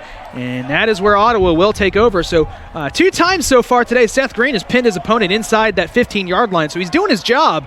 But fortunately, the Lions offense has put him in positions to be able to pin them deep. He's not exactly a boomer when it comes to a punter. So he's more of these finesse guys, and he drops it in there right around the 10. SAGU's defense will again step out, facing good field position. But, I mean, that's a tough drive. That's one you wanted to get some points. You were clicking along. You saw some success, and a penalty derailed it. You're looking at a 2nd and 5 there. Get a 10-yard penalty, unable to pick up any more yards after that, and you don't get the points. Here's a free play. McCullough is just going to let it go deep. Why not? Offsides penalty. It's brought in. Juggled there for a little bit, but it's brought in and completed past the 40-yard line, and that's the first big play on the day. Defense number 6. That penalty is declined. Result of the play, 1st down. He found his man Richard Montello down the sideline, and Trey August got caught off sides. And that's these free plays. Yeah, you never, I mean, that's the spark the Spirit have needed, the ability to just go deep like that with nothing to lose. Caught it against his helmet. 1st down run by Ewens is for about 2 yards. Make it 2nd and 8. So we'll see if they can respond after a big play. Their first really big play of the day sets them up in SAGU territory. Here's McCullough, comes out in the pistol. 2 tight ends, 2 receivers out wide. He's back to pass. Lions bring 4. He's looking deep again, down to the corner of the end zone. Incomplete, no flags. It's going up 3rd and 8. Good coverage there by Bryce Bailey. He was looking for Montello again down that sideline. Bailey going stride for stride. SAGU not bringing as much pressure on this drive. You feel like maybe that deep pass has him a little bit skittish, but Bailey does a great job going stride for stride. No chance of completing that one. And it is another 3rd and long for the Spirit at around the 35.5-yard line. McCullough comes out with Ewens and Brooks in the backfield with them. 2 out to his left, 1 to his right. He's back to pass, 3rd and 8. He's going to look down the middle of the field over the head of everybody, and that's going to be another 4th down here for the Spirit. Now inside this 40-yard line, close to the 35, I don't see any movement from the bench, and it looks like they are going to go for it on 4th down here. Yeah, this is a maroon zone situation for the Spirit. Too long for a field goal, and you trust your defense enough to not worry about the field position situation here.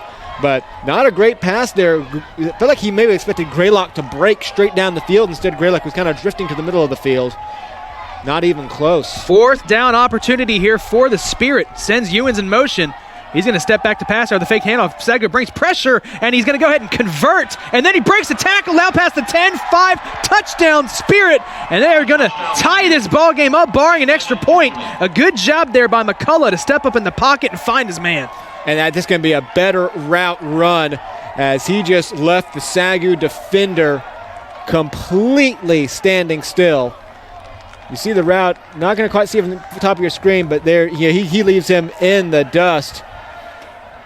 Who's going end zone is Devin Benjamin on the big 4th down conversion. So one of the top offenses. Oh, and the snap is bobbled. He has a shot at this, so it's not going to get there. So SAGU will retain the lead still. They will be up 7-6 after the bobbled snap. So SAGU, like you said, they retain the lead. But a good drive there by the Spirit, aided by a free play long completion down the sideline after an offsides penalty. There's a sense of inevitability when you're playing an offense this good. Neither of those plays, the second play was, the touchdown play was just a well drawn up route, but the defender was there. The defender was there on the deep pass. That's just a great pass from the quarterback, a great catch by the receiver. The best defenses are still going to get beaten occasionally when they're playing a great offense. Yep. And the SAGU defense has been up to the task all day long, but eventually this offense is going to beat you on a few plays, and as soon as they do, they get down the field. Now it's going to be the SAGU's offense's job, who was finally showing some signs of life before that drive petered out around the 25-yard line, to try to get down the field again, put up some points.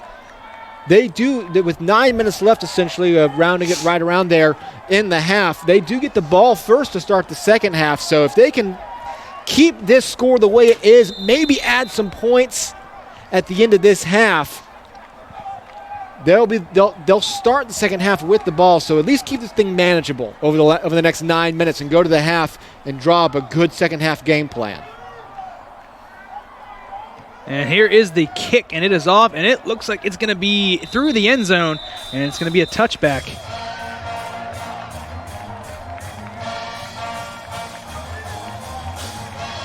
We'll see who comes out at quarterback.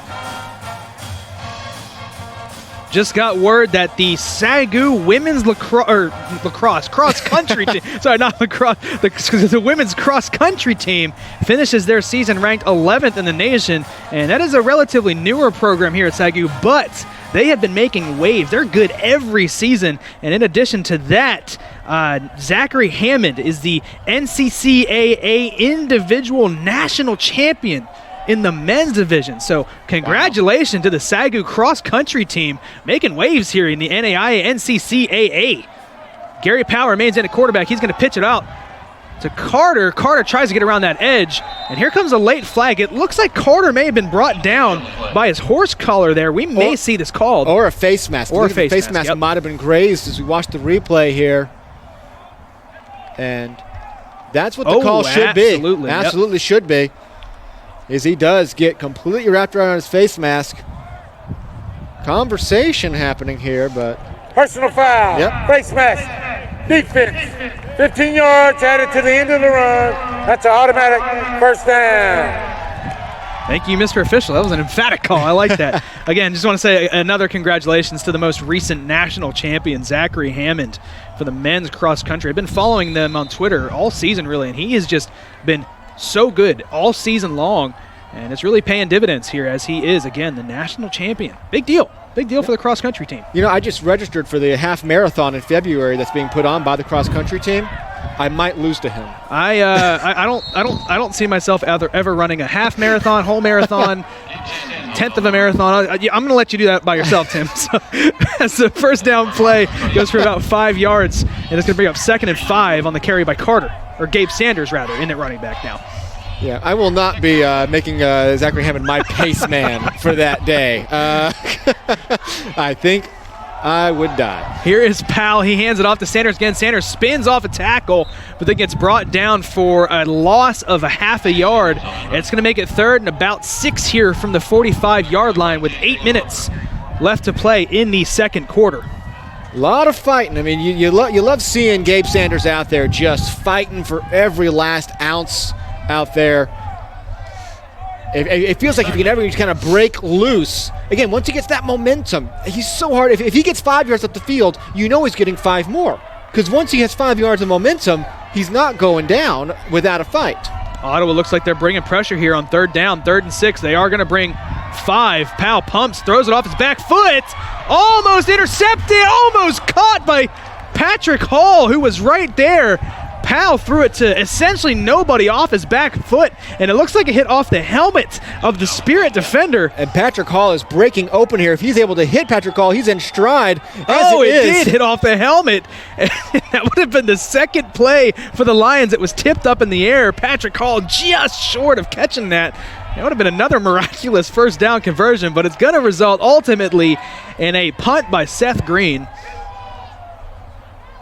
And he does get the punt off. He is run into, and he goes down. A flag does come out on the play. And now the question is it roughing or running? Now there's another flag further down the field. We could see offsetting here. We'll see. And now if it's running into and that's the only penalty, do you go for it then? It'd be 4th and 1 at that point. We'll wait on everything here as there's another flag down at the far end of the field.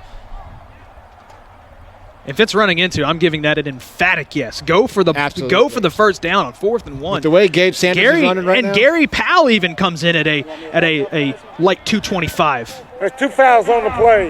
Running into the kicker on the defense. Kick catch interference on the offense. Those plays offset. We're going to replay 4th down. There you have it. So it almost like it didn't happen. And that's a tough penalty to take on the fair catch interference, or just interference on the guy receiving the ball, because that happens well after the running into. So you can let that return happen, whatever. Yep. The play should be dead at that point as far as you're concerned. You can take that for a touchdown. It doesn't matter. So that is a tough one to take, as it would have set up a 4th and 1 that I think both of us agree you absolutely go for it. So here is 4th and 6 again. Green back to punt. High snap. He gets it off. And it's going to be a short punt down and takes a SAGU bounce and then out of bounds at the 30-yard line. So it's a little bit better than the last situation, but only by a few yards. Now you kind of reach the danger zone of this first half. 7:14 left. You're up 7-6. The game's far enough in right now that go ahead and put the little upset alert on this game, the way it is at the moment. But you've got to keep things in check here over the next 7 minutes. You can't all of a sudden let this high-powered offense reel off 2 scores and put you in the grave that quickly. You've got to keep this thing tight. At most, 1 more touchdown. Keep this a 1-possession game going into the second half. So a big gut check moment for the next 7 minutes to see how competitive this second half will be. McCullough is going to fake the handoff. He's back to pass. Almost intercepted and then almost brought in by the Spirit. That goes right through the hands of Jalen Moss, who's he's been great this season in terms of bringing in interceptions, and you just do not see that. He has that dead to rights turnover. That was 6 if he'd have snagged it. And as it was, just like with the Lions a couple of times, the Spirit almost get the catch off of it. So the Spirit dodge a huge bullet there, brings up 2nd and 10. McCullough back to pass. Looking down the middle of the field, overthrows everybody. There was no one there. Maybe some miscommunication there by his receiving core. He was looking for Benjamin again, who has that touchdown.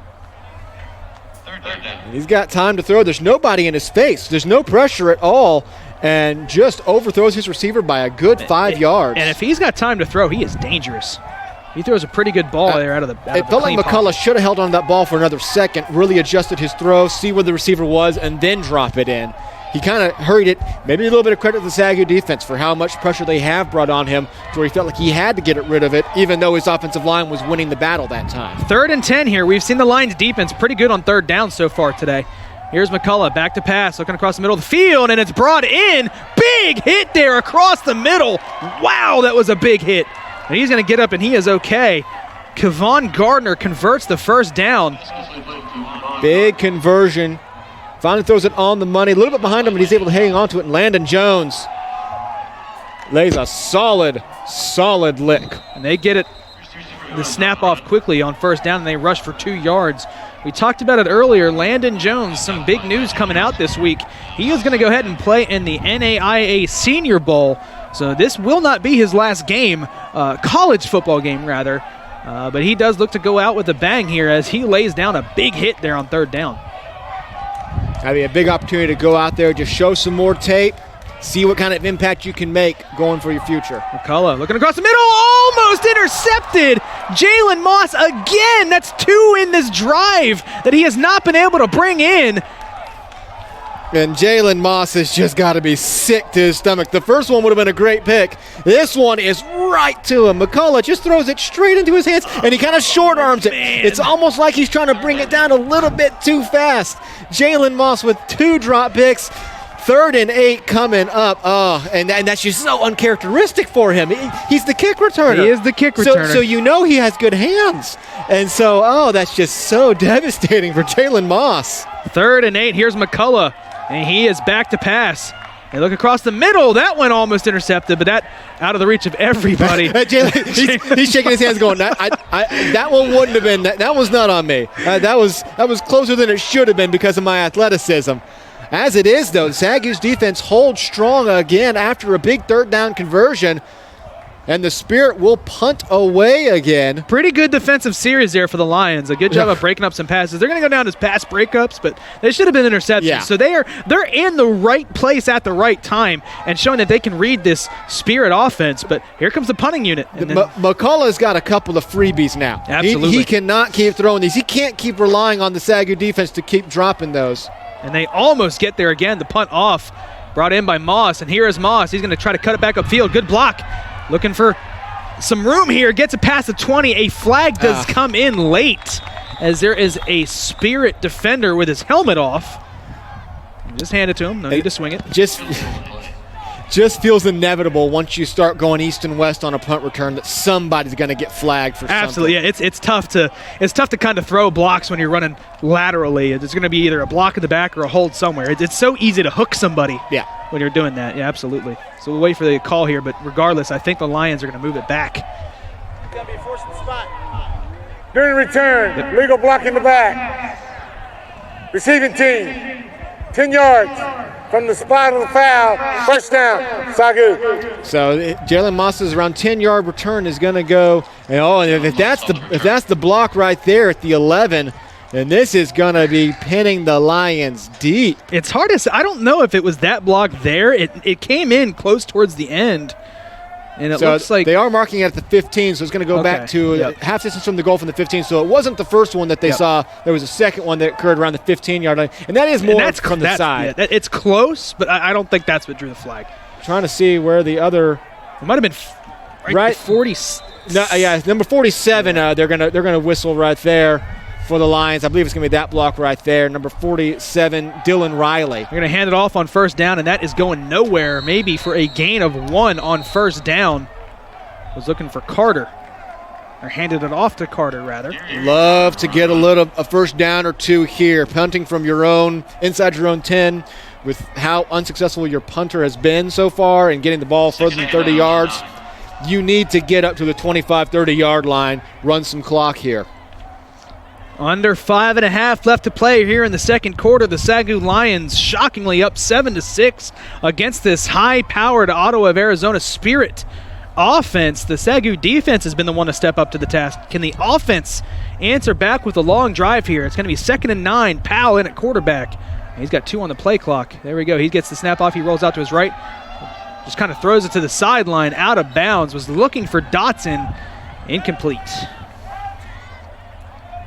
Little miscommunication there on where Dawson was supposed to be. I don't think it was going to matter. The guys 2 rows deep in the sideline couldn't jump up and get a hand on that one. So Coach Smith got a hand on it, rather.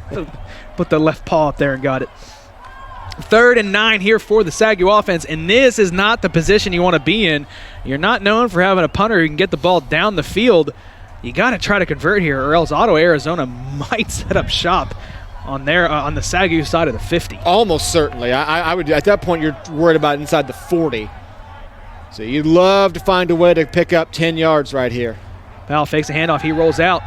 He's going deep for Dotson. He throws it on the run, and it's out of bounds. Finds nobody, and that's going to bring up 4th down. And here comes the punting unit, and that's a good stand for Ottawa, as they're going to have some good field position here with under 5 to play in the second quarter. This is what we were talking about with that little danger zone. Ottawa's about to get really good field position. You had a penalty that really dinged you to start that drive off, and now you're about to put your defense in a very, very tough situation. Here is Seth Green, And it looks like they're going to bring some max protect in here for him. Try to get him some time. You don't want that punt blocked in the end zone. Green gets the punt off, and it's Spyron. Fair catch called for and brought in at the 31-yard line.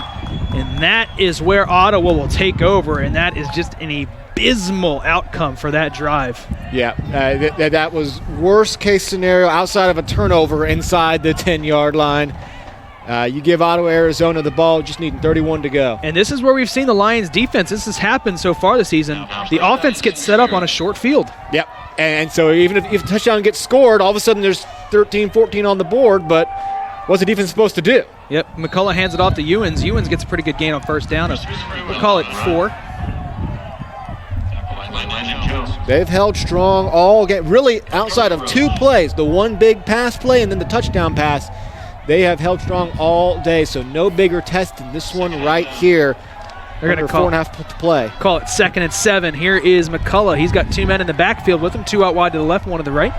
McCullough takes a snap, fakes a handoff, looking for the slant. Incomplete. A little too much on that, but good coverage regardless by Bryce Bailey, who's been right there with his receivers and men today.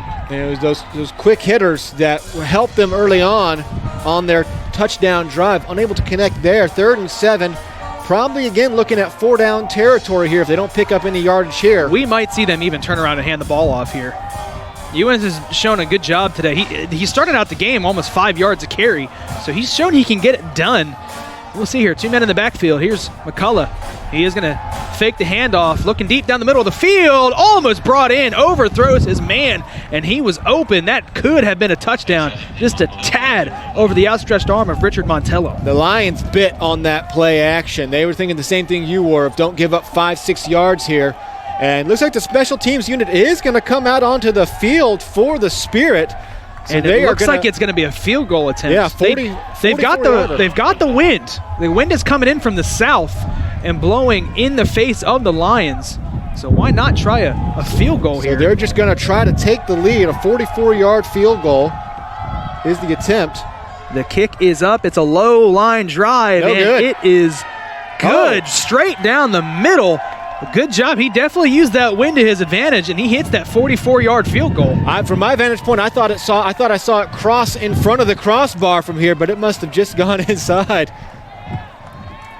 So Ottawa takes a 9-7 lead here with under 4 minutes, or right at 4 minutes to go in the half. And Tim, who would have thought a 9-7 ball game? And that's all you could ask from your defense right there when you get the ball at the 31-yard line. That's borderline automatic point, so holding it to the field goal. And that's been the story of the season. The defense has just held their own, and the offense is what needs work. It's you just kind of rely on you got to get more yards down inside your own 15-yard line. You got to get more than 2 yards. You cannot set Ottawa up with that kind of field position. You can't expect them to get a field goal every time that happens. This is the number 3 scoring offense in the nation. It's going to happen. You cannot expect them to just try field goals. So 9-7 ball game here as the Lions will take over possession with 4 minutes to play in the second quarter. On to kick for the Spirit is John Williams.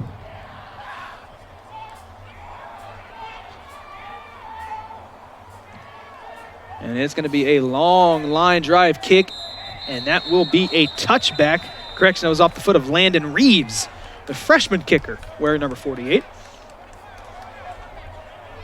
Special teams have been pretty much the story of this game, with special teams unable to get these Lions out of their own end of the field, even though the defense was able to make a big stop. Big field goal there, and of course the Lions only points. The game clock to 4 minutes. 4 minutes on the game clock. The Lions only points really coming off of a special teams play. A couple of seconds ran off the clock there, and they shouldn't have on the kickoff. Just waiting for that to be reset. And they're just going to go ahead and forego those 2 seconds, it looks like. So here's Brylan Watson back in at quarterback, taking over for Gary Powell. He's going to hand the ball off. Here's Sanders. Sanders looking up the middle. Sanders gets hit pretty hard there after a good carry on first down for a 4-yard gain. Sanders looked like he took a shot there. Not sure why there's a stoppage here. Yeah, the refs are trying to stop the clock. Unsure why. Timeout.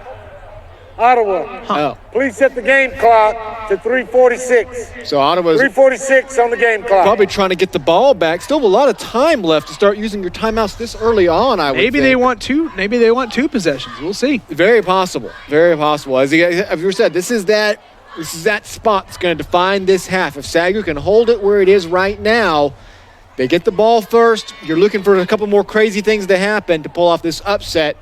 If Ottawa's able to get the ball back, go up 16-7, or even get two possessions, go up 19-7, something like that, then then you expect this play to act out just how you would kind of scripted it. And there you see a live look into another top 25 matchup. Evangel and Baker. Evangel looks like they're on the road, tied 7-7. 3.5 left to go in that second quarter. Again, Evangel, the sister school to Southwestern San Jose University. Here's Watson. He fakes a handoff back to pass. He gets it to Dotson rather. And Dotson spins off a tackle, gets enough for a first down. It kind of makes you scratch your head as to why, Ottawa, Arizona calls a timeout there. They're going to move the chains. So finally seeing that bubble screen drawn up well. You bring him back towards, and he's not trying to cut across the field. He's cutting back to the middle of the field to where the blocking up front is able to kind of, you don't have to lock your guy up and blast him down the field, just push him out of position. So definitely a more well-drawn-up bubble screen than we've seen most of the season.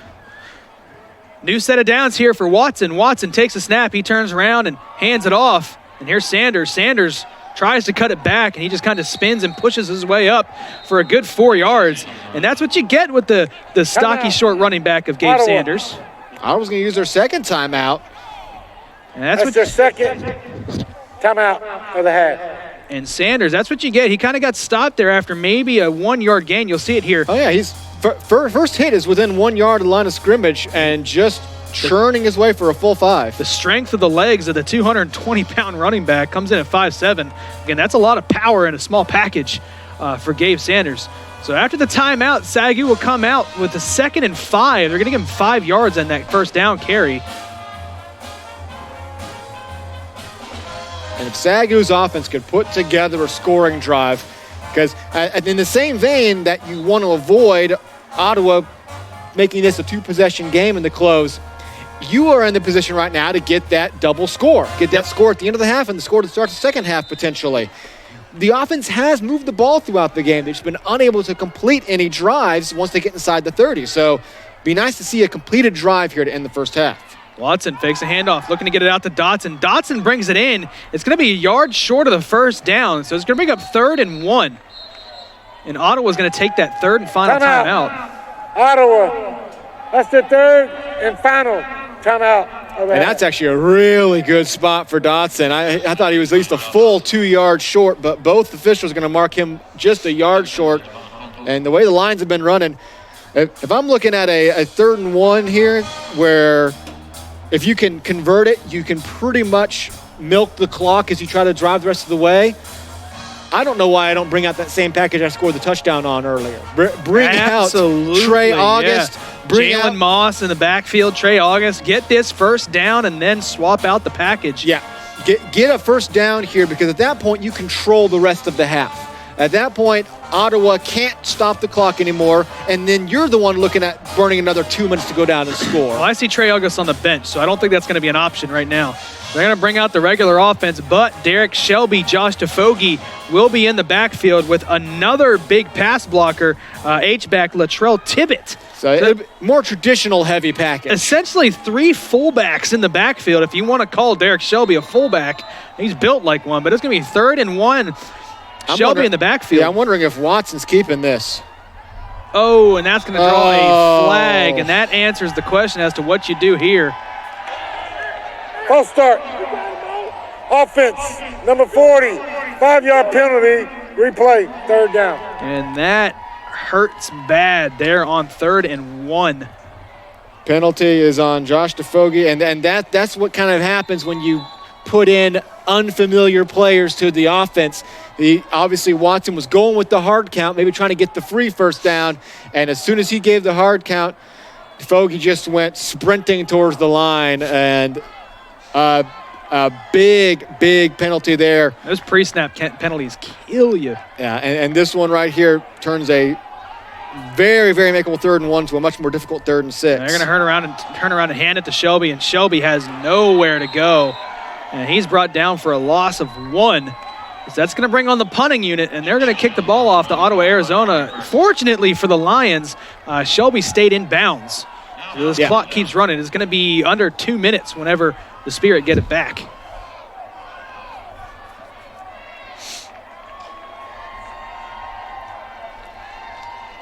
Spirit will probably still get decent field position, though, and they'll still have plenty of time to go get some points. See Concordia and Indiana Wesleyan kicked off. They're up 13-0. Seth Green gets it off. He does get hit. No flag out. Oh. Fair catch called and brought in up close to the 45. They'll call it the 44-yard line.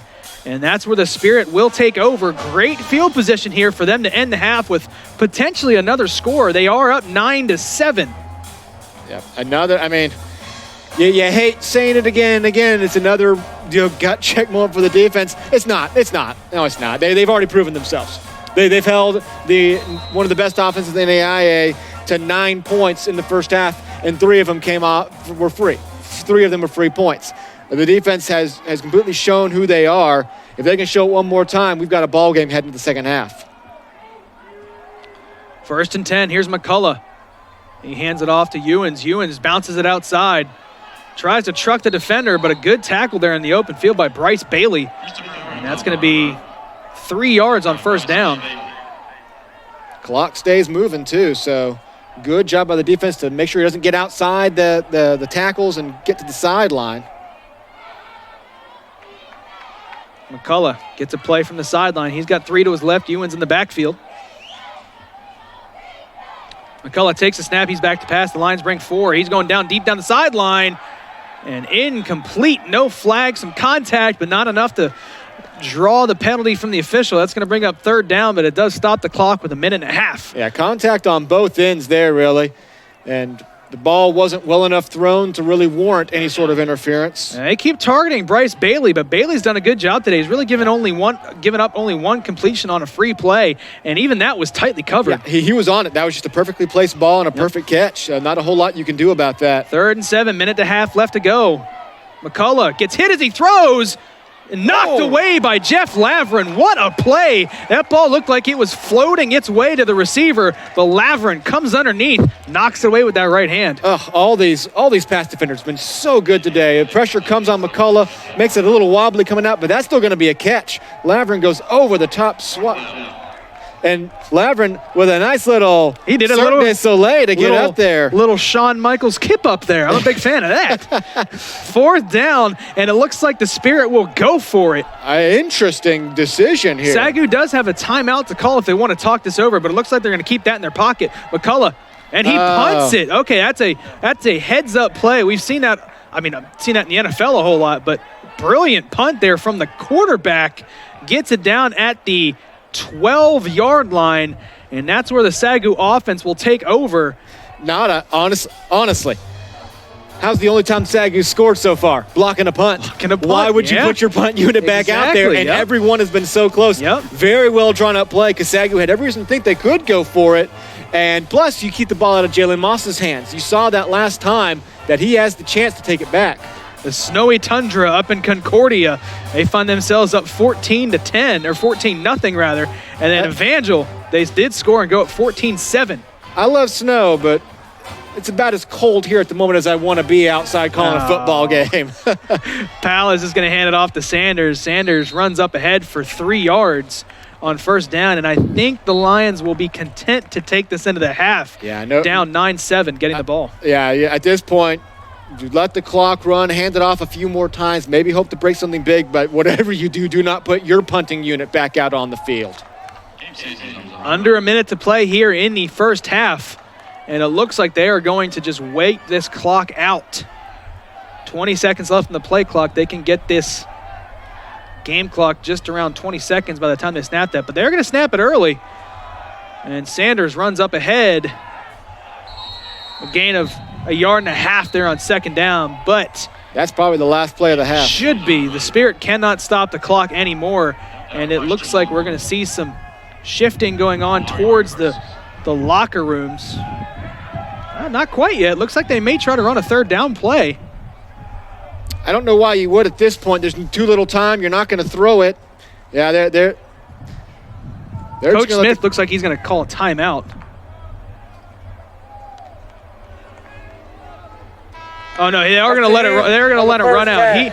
He had walked up to an official like he was about to call a timeout with 2 seconds left. I don't feel like you're drawing up an 85-yard Hail Mary play there, so the Lions will let the clock run out.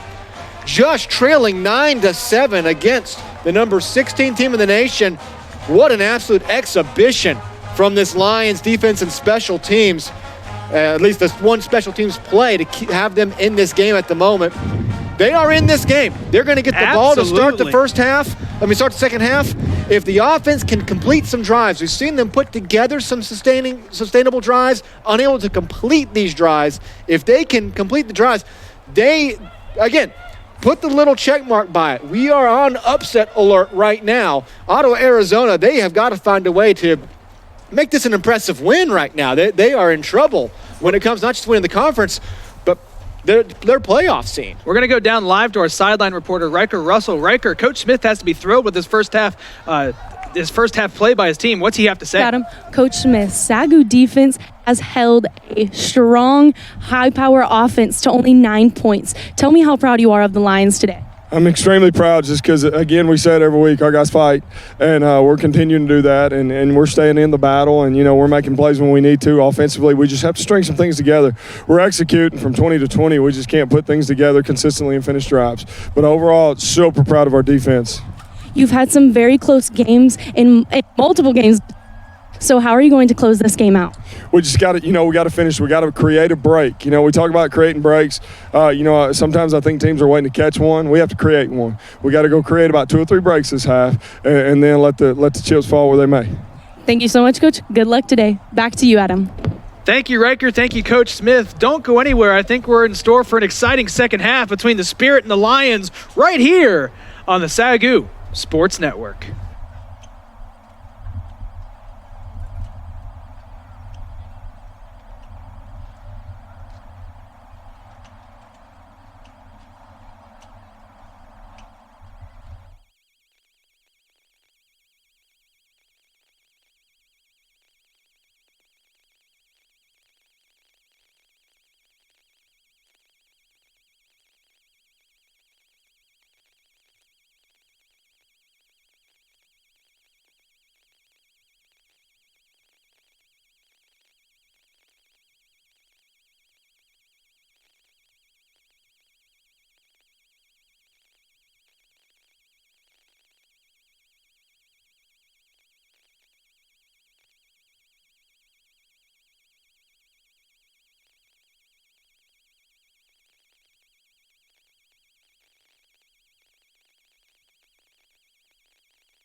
At Southwestern, we endeavor to offer more than the average college curriculum, producing men and women whose lives are pleasing to God, and that's worth everything.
This is a faith venture.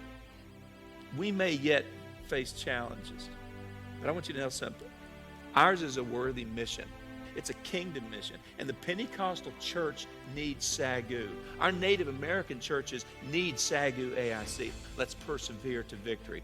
May each of us maintain the reputation of one who knows their stuff. They expect us to be the best.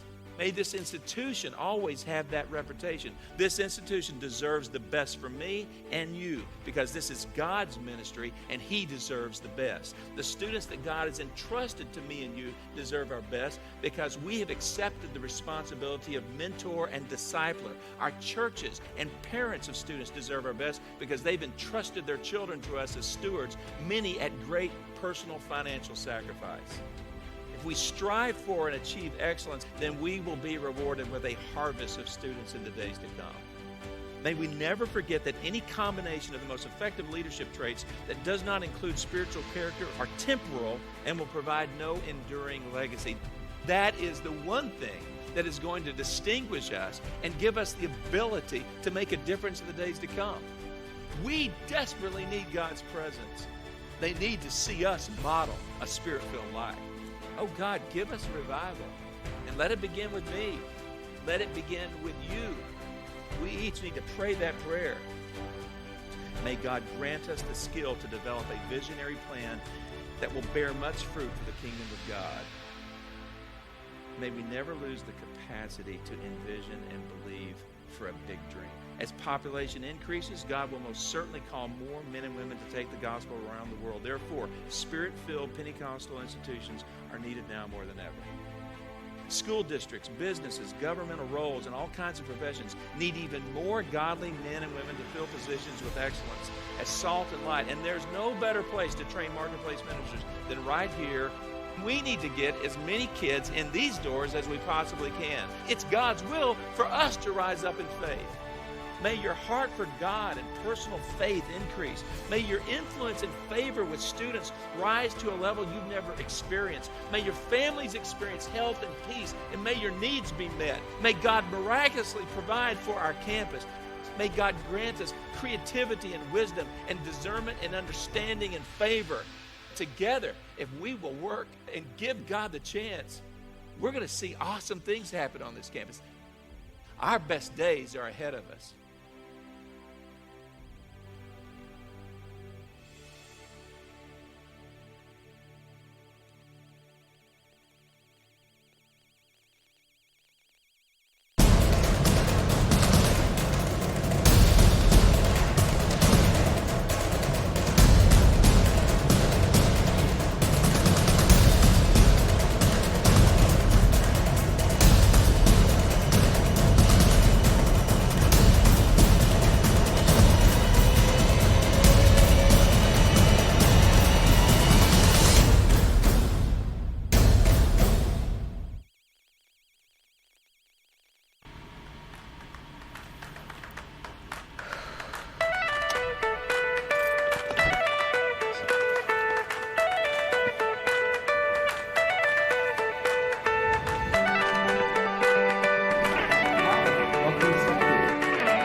Welcome back to the SAGU Sports Network. As we get ready for the second half coming your way, we're going to go ahead and take a look at some of those first half stats. And Tim, it has been a defensive struggle between these two teams. I mean, you look at the total yardage right there, and that's almost kind of a mirage because the offenses haven't done all that much to show for that yardage right there. SAGU really leading the way on the rushing attack, though. 67 yards, that's kind of kept the clock moving, kept Ottawa off the field, whereas Ottawa has only managed 31 rushing yards. That 137 passing yards, I want to say a good 70 of that came on one drive, the touchdown drive. The third down conversion rates, not good for either team, but Ottawa really getting stung at 2 for 11 overall. No turnovers for either team, and that could be a make or break moment for the second half. And Ottawa is lucky that there's no turnovers in their column. Completely lucky. Some individual stats. Austin McCullough, at the moment, 6 for 26 passing. We talk about those accuracy problems. They have just reared their ugly head for him today. He needs to find a way to get this thing together because, as you mentioned with Ottawa, this game is everything for them. They win, and they're the conference champs. They wanted to come in here and make a big-time statement to move up in the polls. The time's probably running out to do that, period, in this game. A loss, and you're almost not. You have to watch the Langston game and hope they lose today. Yeah, absolutely. Unlikely to happen, one would think. So a loss means you lose the conference, lose any chance of making the NAIA playoffs, whether you win that conference or not. So much on the line for them at the moment as they just cling to a 2-point lead in the first half, whereas SAGU do not go quietly into that dark night looking for their first win of the year. And it would be a big one. Big upset. I mean, if you want to rewrite the feeling of a season in one game by torpedoing a conference rival's chance of making the playoffs. Oh, yeah. Absolutely. Well, SAGU will receive the second half kick as they deferred to start the game. They had some faith in their defense, and rightfully so, as their defense has been up to the task today. Really only that 1 weak drive where they gave up a lot of yardage. But the majority of that coming off a free play. They kind of just chucked the ball down the field, and it was converted. The wind blowing a little bit across the field now from the top to the bottom of your screen as we are underway here in the second half. And is brought in at the 14-yard line, trying to cut it back up the middle. He's got some room to run here. He's going to break it past the 40. If he can beat one man, he could have taken it to the house. But a good return there by Christian Cross. Gets it out past the 40-yard line, giving this offense some good field position to maybe put a drive together. Ottawa's got to feel so good when their defense is on the field and so absolutely petrified anytime they kick it away. That's where all the damage has come for them today on the scoreboard, and it will give the Lions solid field position to start off this half. It looks like it is Gary Powell back in at quarterback. And he's got 4 out wide. And he's going to hand it off to Carter. Carter gets stood up at the line and does not get much. Maybe call it a half a yard. We're going to call it, half a yard. It's going to be essentially 2nd and 10. Gary Powell was just 3 for 7 in the first half. Brylan Watson, the one they kind of maybe swapped out to get a better passing attack. Brylan Watson actually 6 for 7 in the first half passing. So Watson still on the sideline when he's had most of the success on offense. Powell back to pass. Getting it out to the flat and then overthrown. Was looking for his man, Patrick Hall. And it looked like Hall kind of got stuck in no man's land, unsure where to go. And the ball just kind of sailed on Gary Powell. 3rd and 10 here for the Lions, and you don't want to go 3 and out with your first possession.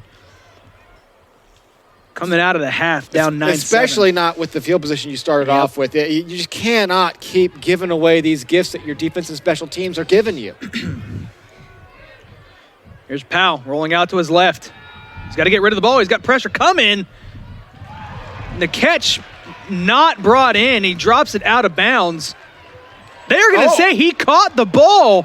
He came down out of bounds, and it came out of his hands. That is Patrick Hall. About to say, and they're going to say if that call stands, it is incomplete. About to say, he did. I don't think he got either foot in bounds, and the ball was jarred loose as he was hit. So either way, like you said, his foot came in out of bounds, and as he hit the ground, the ball squirted out of there. So it's going to be 4th down And we don't see the punting unit come out on the field yet. It's 4th and 10, and here we go. Now Seth Green comes out. You get a good look at it. Catch the replay here. He's going to go Great up look at it. in the air. And that toe's going to come, right there out of bounds. Yep. Right out of bounds. And then either way, the ball did come loose, so I doubt they would have called it a catch even if he had have got both feet in bounds. 4th and 10, punting unit on. Low snap, Green gets it off, and it's actually not a bad punt. Fair catch called for and brought in at the 22. His best of the day by a long shot. But either way, the SAGU's offense unable to convert off of getting good field position to start off this drive. Big game in the Mid-South Conference just underway as Cumberland. They are up 7-0 over Lindsey Wilson and the Blue Raiders. We'll keep a close eye on that one. It's one of those many top 25 matchups here in the NAIA, and just a fantastic day of football across the nation. So 1st and 10 here for Austin McCullough and this Spirit offense. He rolls out to his left after faking the handoff, and that pass over the head of everybody. Looks like he had a man open, but just couldn't. Sailed on him a little bit. Yeah, there's another one of those. If he drops it in here, the receiver does a good job running. It's a decent route tree. If he lays it in, that's a first down, 15, 20 yards. And McCullough has been unable to find his touch here. 2nd and 10 here for the Spirit. And that should be a false start. They do blow the whistle, and it will be 5 yards for the Spirit. False start. Offense, number 73, 5-yard penalty, replay, 2nd down. A mostly miscue-free game for both teams. A couple of pre-snap penalties for the Lions. The Spirit did have the one face mask. Other than that, not a whole lot of penalties and still no turnovers on either side. Tofiga Liaga gets called for the false start.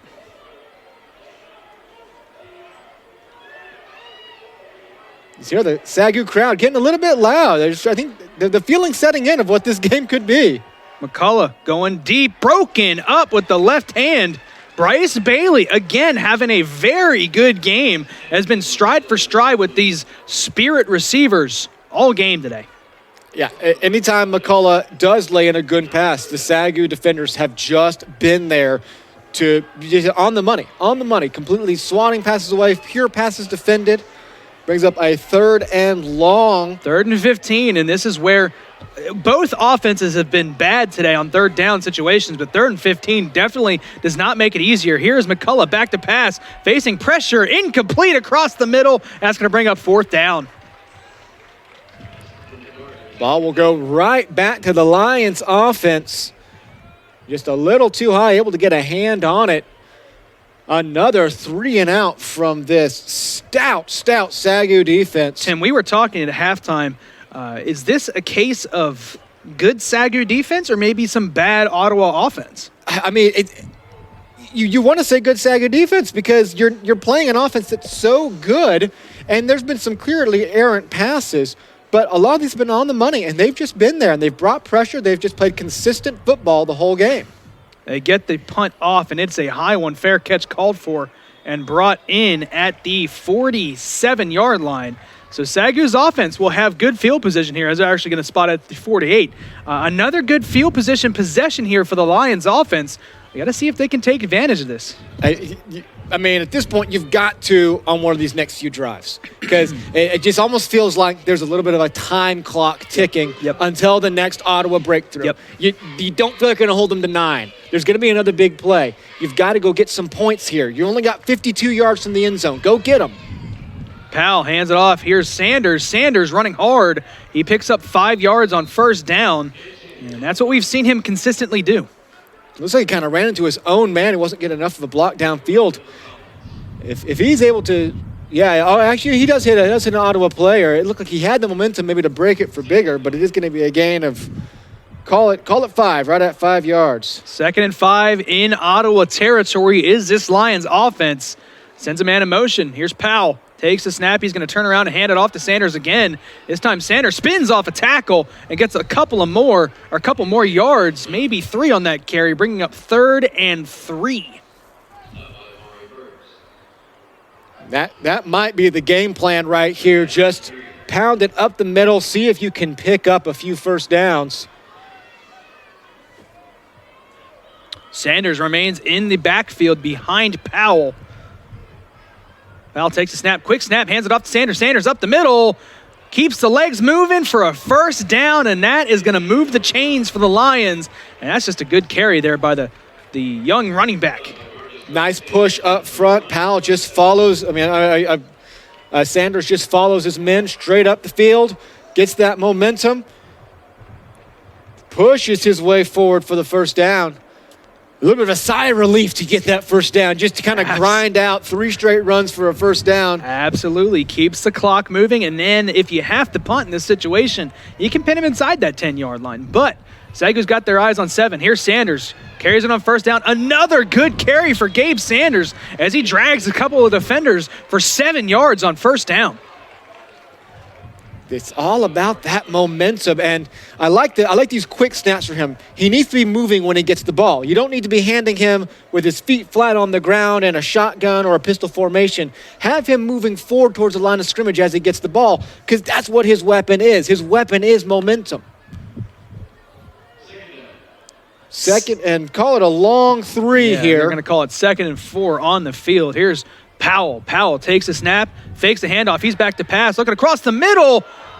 Popped up in the air, almost intercepted. Was looking for Bryant Dotson down the middle. How many of these passes have we seen today that just popped up in the air? Amari Burks is just slamming the ground in frustration. As this is picked 3 different ways, it feels like. Gets 2 hands on it and just bounces free. Yeah, both of these defenses just hunting for the ball, unable to corral it in. 3rd and 4 here from the SAGU offense. Powell, the hard count does not draw the Spirit off sides. Looking to the sideline for a play. Maybe we are looking at some 2-down territory here, Tim. You would have to. You would have to. Any positive gain, I think. Fakes a handoff, and that play was busted from the beginning. And that's what I was saying, any positive gain, but that is a loss of 3. That's what you absolutely could not do in this situation. Yeah, it just felt like Sanders may have lined up on the wrong side. As it is, SAGU's offense appears to be staying on the field. They handed it off to Shelby that time, and Shelby, and that's you talk about it, the guys who aren't necessarily offensive players, sometimes you get that miscommunication there, and there we saw it between Powell and Shelby, one going the wrong direction. But 4th and 6, Powell rolling out to his right, good block up front. He just gets rid of it, and it's going to go out of bounds. A flag does come in late, and it happened, and it looks like Powell got hit as he threw the ball, so we'll see what the call is here. It came out from the head official. Personal foul, roughing the passer. Wow. Defense number 1. Half the distance 15 yards, previous spot, automatic first down. Not half the distance to go. We're at about the 40-yard line. So, still a big break. Huge break. As we're trying to see what happens here, Powell is running for his life from the beginning. Hit him in the head. And it's just that little bit of head contact. They try to keep players away from that. And totally unnecessary to even try to come in and touch the quarterback because the play is dead. He had thrown it away. The moment Powell started running to his right, that play was dead. And not a dirty hit, not too much contact, just making contact with that quarterback's head that they officiate so tightly now. So Lions, huge break on 4th down. Powell hands it off to Sanders. Sanders squeaks through that hole and spins off a tackle and gets a couple of more. He is so tough to bring down when you get in those scrums. And he has that spin ability too. He's so low to the ground that he has that leverage on you. Right here, he's going to hit this guy and just spin away from him. Look how parallel his lower half of his body was to the ground there. The leg strength, just be able to keep going. Drop down low, get underneath him. Gabe Sanders having himself quite a day here. The freshman on senior day. I was about to say, just remember, a freshman. Looks like he's going to be the running back or the backfield of the future. Here he is now on 2nd down. This time, brought down from behind. And if you want to stop Sanders, that's the way to do it. Yeah. Get him from behind and bring him down. Christian Vaville is going to shed right through the line there, come up from behind him. So the momentum never develops. It's going to bring up a 3rd and probably call it 6 now. at the 3rd and 5 at the Call it 17-yard 3rd line. Definitely in range here for TH to kick a field goal, but if you're the Lions, you definitely have your eyes on 7 points here. Not sure this is 2-down territory. We'll see what happens on 3rd down. They get the snap off, no flag as they try to go hard count. Reggie going up for the catch and cannot bring it in. They did get someone to jump on that D-line, but there was no flag that came out. Yeah, so that's going to be 4th down. I think he was able to reset before. So TH will come out onto the field. Looking to give the Lions a lead here. Just going to be around well within his range. It's going to be a 33-yard field goal. 33, 34-yarder. That is, like you said, definitely within his range. Wind is at his back. Yep, the wind looks like it's going straight down the field at this point. Here's TH. Snap is good. Hold is down. TH's kick is up, and it looks like it is no good. Missed to the left, and that is a backbreaker for the Lions. Could have taken a lead 10-9, but unfortunately off the foot of their kicker, they find themselves still down 9-7. That's a rough one. You put together a solid drive, unable to make a convert at the very end, and to not get any points off of that it's been so hard for you to get any points today. So when you actually get down the field in scoring position to come away with nothing, we'll see how much of a backbreaker that one was for this upset chance for the Lions. There you see the score update, 7-8. Lindsey Wilson and Cumberland tied 7-7. Is swinging out on 1st down, has some blockers. He's going to get up, down past the sideline, and then out of bounds, yards short of the 1st down. 1 yard short of the 1st down, rather. And a quick hitter behind the line of scrimmage finally works for the Spirit. They get a couple of blocks. Yeah, good blocks there by Ray Springer. Blocked 2 guys on 1 play. Really allowed that to spring free. Here is McCulley. He's going to turn around and hand it off to Ewens. Ewens getting to that outside, and this is where he's dangerous. Down that sideline, past the 50, past the 40. Gets knocked out of bounds just past that 30-yard line. They're going to mark him down at the 35-yard line. They're going to mark him down at the 34. And that is a big carry there on 2nd and short. Getting to the outside where the receivers do a much better job of blocking the DBs and the corners than your front line is doing of blocking the Lions' front line. Big run, and the Spirit are clicking down the field. McCullough, another quick hitter. It looked like maybe his knee was down when he made the catch, but he's going to get brought down quickly anyway for a short gain on 1st down. And, Tim, you talked about it. This is where the Ottawa, their offense, you can't expect that to hold them to 9 points an entire game. And they're starting to click right now. It felt inevitable that something else was going to happen. And so far, it's just been one big play, one big run. The defense still has a chance to make a big step here, make a big stand. 2nd and 8. Here's McCullough. Turns around, hands it off to Ewens. Ewens cuts it back, but he's met by that defensive line. Who else but Trey August making the initial tackle there. You see Trey August a little pleased with himself on that 2nd down stop. Christopher Ewens has to be sick and tired of Trey August. And I don't know why the Spirit are challenging back towards the middle of the field. They have not won up the gut at all today. They go around the left end. They break 30, 40 yards. 1 yard loss. 3rd and 9. Here's McCullough back to pass. Pumps looking down the sideline. Some contact. It was overthrown. No flag. I don't think that ball was necessarily catchable. It looked like it was maybe 5 yards past the receiver. That's one of those penalties you might get if your quarterback's having a good day. When your quarterback can't complete a pass. Like 6 of 25 at this point. And really looking back there, a little bit of incidental contact at the very end. But even the incidental contact, the ball's 6 yards. It's an uncatchable pass. Well, the offense remains on the field for the Spirit. They are going to forego a field goal. And it'd be a long one into the wind, so very little chance of making it. The SAGU fans coming to life right now here on Senior Day.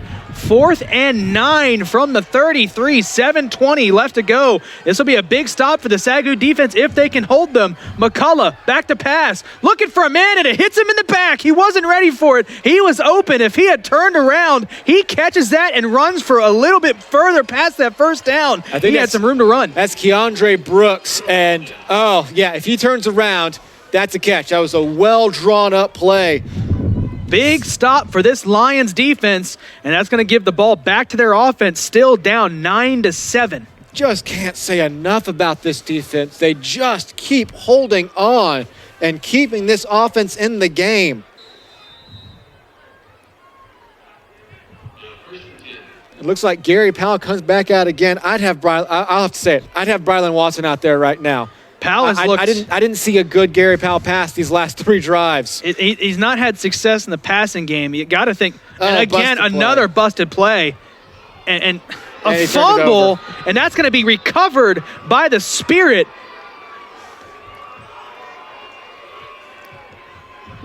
And there, you've talked about it a couple of times this game. You line up a defensive player in the backfield, and you just asked for miscommunications. And there we see another one, the second in 2 drives. And Derek Shelby forced that fumble. Derek Shelby forced that fumble out of Gary Powell's hands. Disaster on the SAGU offense. Here's Ewens up the middle, and he has got a good gain on first down. We'll call it 6 yards, making it 2nd and 4. And you got to feel like Ottawa is kind of rolling now. You got to think they're looking very good at a touchdown here. But a good first down carry.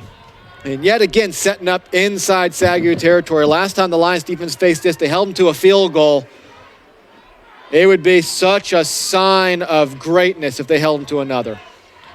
McCullough hands it off to Ewens again. Ewens up the middle, and he's got one man to beat, but he gets tripped up by the last line of defense. That was Jalen Moss on 2nd down, but regardless, it's going to be a new set of downs for the Spirit. Now the Spirit right where they want to be. Hurry up offense. They hand it off to Ewens again. Ewens feeding the hot hand. He's got 3 good carries in a row, and he's got the Spirit inside the 10-yard line.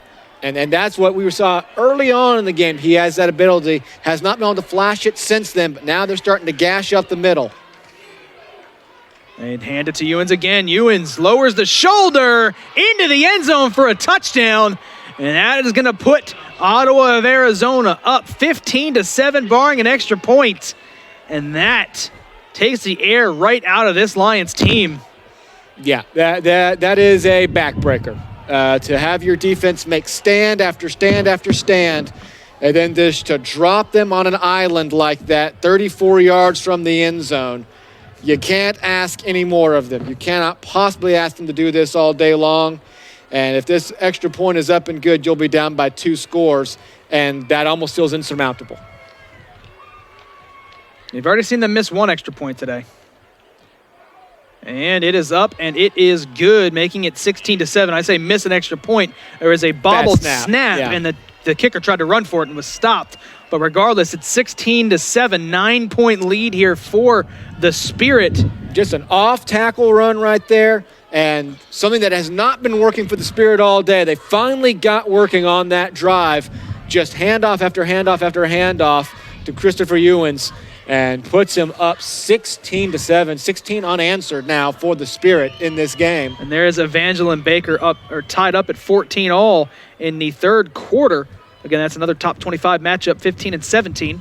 And Tim, that drive there by the Spirit, with what happened on the offensive side of the ball, that touchdown almost felt inevitable as the offense hit the field. Yeah, I mean, when you talk about, unquantifiable concepts such as momentum and things like that, you can't keep doing it. You just cannot keep making stops like that.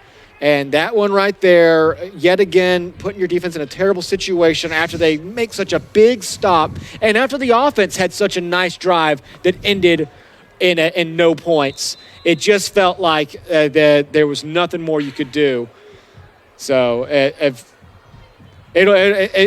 the offense has to find, I mean, you keep saying it, you got to find a way to make something happen, and nothing happens. You just unable to make anything happen on offense. The kick after the touchdown is off and fielded at the 12 by Moss. Moss, Look going to out. cut it up the middle, past the 40, just has a kicker to beat. Can he get past the kicker? He can. Past the 30, down past the 20, 10, 5, touchdown. If the offense can't do it, maybe the kick returner can do it. What a way to answer by Jalen Moss.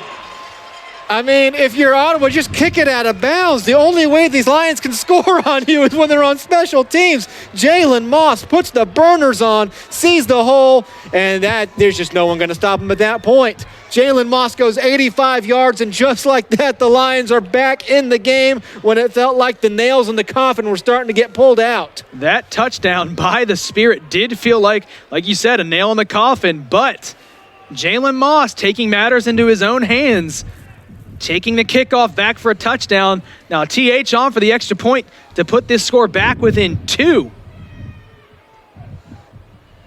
Hold is down, kick is up, and it is good. And SAGU answers back in a big way with a touchdown off a kick return. And like I said, if the offense can't do it, you've got to find other ways to create points. And the Lions have done it off of a blocked punt that almost gets returned for a touchdown, gets down on the 1, and they score on the next play, and then their other touchdown, you just saw it.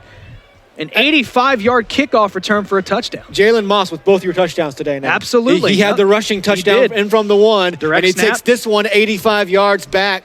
So Jalen Moss, along with those 2 near interceptions, having himself a monster day. And the Lions, like I said, I mean, wasn't by any means game over. But once it got 16-7 and the offense had been unable to put up any points, it was like, okay, it's inevitable. You're playing a team that's too good. That's probably all you got. Jalen Moss, just like that, one more shot of adrenaline to this team. The defense will be able to take the field now, fired up. Well, here's the thing, though. The defense back on the field. They just essentially had 2 drives back-to-back with 2 plays off. They had the play where it was a fumble by Powell, and they have a play where it's a kickoff for a touchdown. Now, there is a little bit of a break there on change of possession after the touchdown. They get a little bit of a break here on the kickoff, so they've got a couple of minutes to breathe.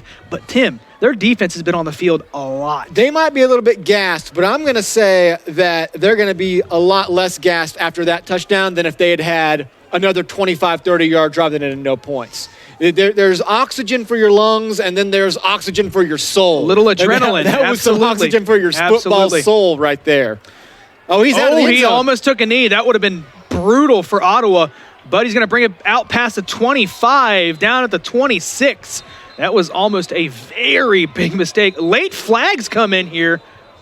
Oh, and seeing as the guy on the ground was a Spirit player, that could be against the Lions. Maybe some late extracurriculars. As we wait for the call here. Looking down at the bottom of the field, Coach Smith not happy with his player, so it does seem like this might be against the Lions. I think it might have been Jordan Lane who was getting an earful from head coach Ryan Smith as he came to the sideline.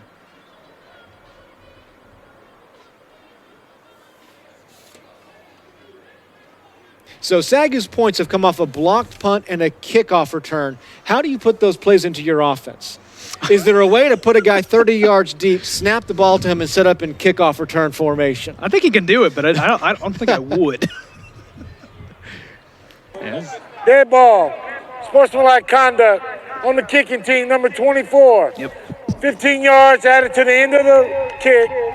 First down, Ottawa. Was Jordan Lane who did something unnecessary at the end of the play, and it will That give... is number 24, first unsportsmanlike towards disqualification. And it will give the Spirit good field position after almost a disastrous kickoff return, able to get it out to 26, an extra 15 on top of that. So a lot of breathing room for the Spirit, whose offense starting to catch fire the last 2 drives. So the defense needs to find a way to make some big stops. They hand it to Ewens. Ewens tries to cut up the middle, and he gets a good carry on first down. They go for about 4 yards here, make it 2nd and 6. Tim, this is a big series for both the SAGU defense and the Spirit offense. It feels equally big on both sides. Can the Spirit drive down, get 2 touchdowns in a row, or can the SAGU defense keep making stops? Here's Ewens, tries to duck under a tackle. He's going to get a gain of about, I'm going to call it no gain there on 2nd down. It is big because if the Spirit can make another drive work, then you feel like they figured it out. They're going to start winning, and they'll probably keep winning for the rest of the game, at least enough to make sure they always stay ahead. If the SAGU defense can make another big stop right here on 3rd down, Lions got the ball. They're down 2 again. McCullough back to pass. He has some time. He steps up in the pocket. He's going to take off with it. He gets brought down short of that first down marker. He's about 3 yards short. So this is going to be interesting. 4th and 3. They haven't been shy about going for No, it. they I haven't. don't see a single movement on the sideline. Honestly, again, why would you even, whether the Lions have the ball at the 15 or if you stop them right here, you could trust your defense. You got to. Oh, wow. Never mind. A late substitution. They bring the punting unit on. I was about to say, you got to feel confident in your defense's ability to stop the Lions' offense because the Lions' offense has done nothing all day. They just wanted to make us look silly. Here is complimenting that 4th down attempt that they're not even going to go for. Here is Austin Bond. I don't know why I'd punt it. It's the only way the SAGU Lions can score. Absolutely. Here's Bond. Here's the snap. Bond's got it. And the punt is off.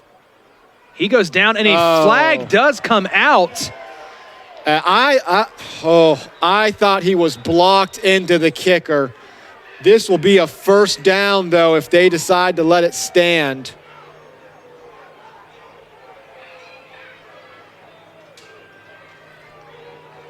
There is some discussion. SAGU has gotten there all day long, and they have not hit the kicker at all, or the punter at all, might I say.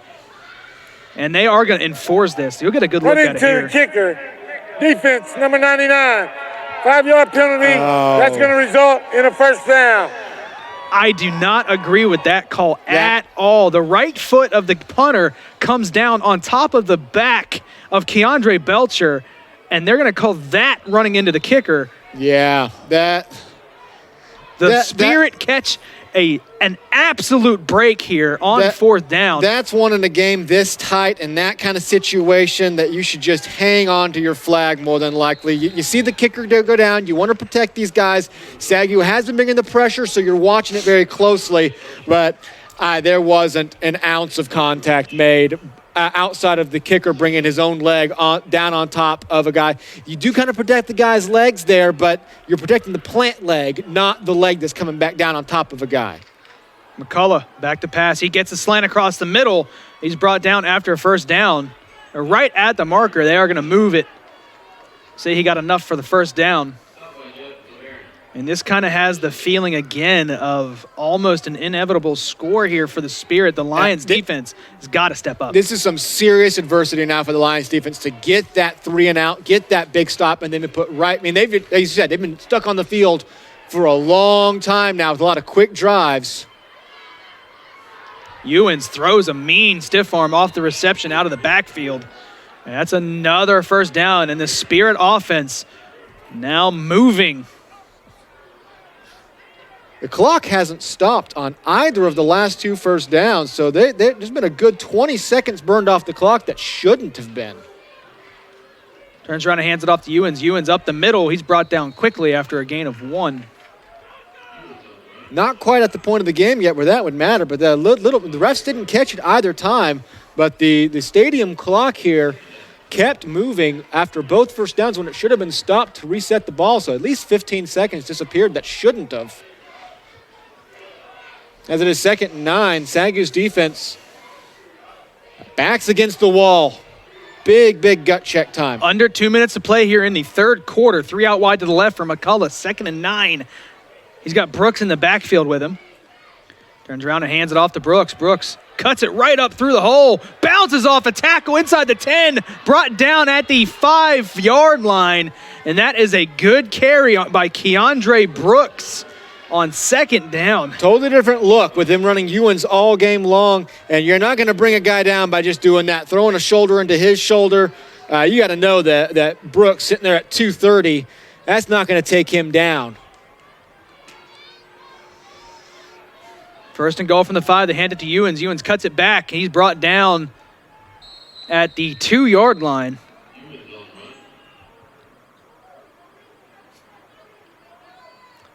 So the Ottawa of Arizona, the Spirit, came out on 4th down ready to punt. And a running into the punter call, questionable at best, gave them a first down. And here we are inside the 5-yard line. 2nd and goal from the 2. The Spirit are knocking on the door.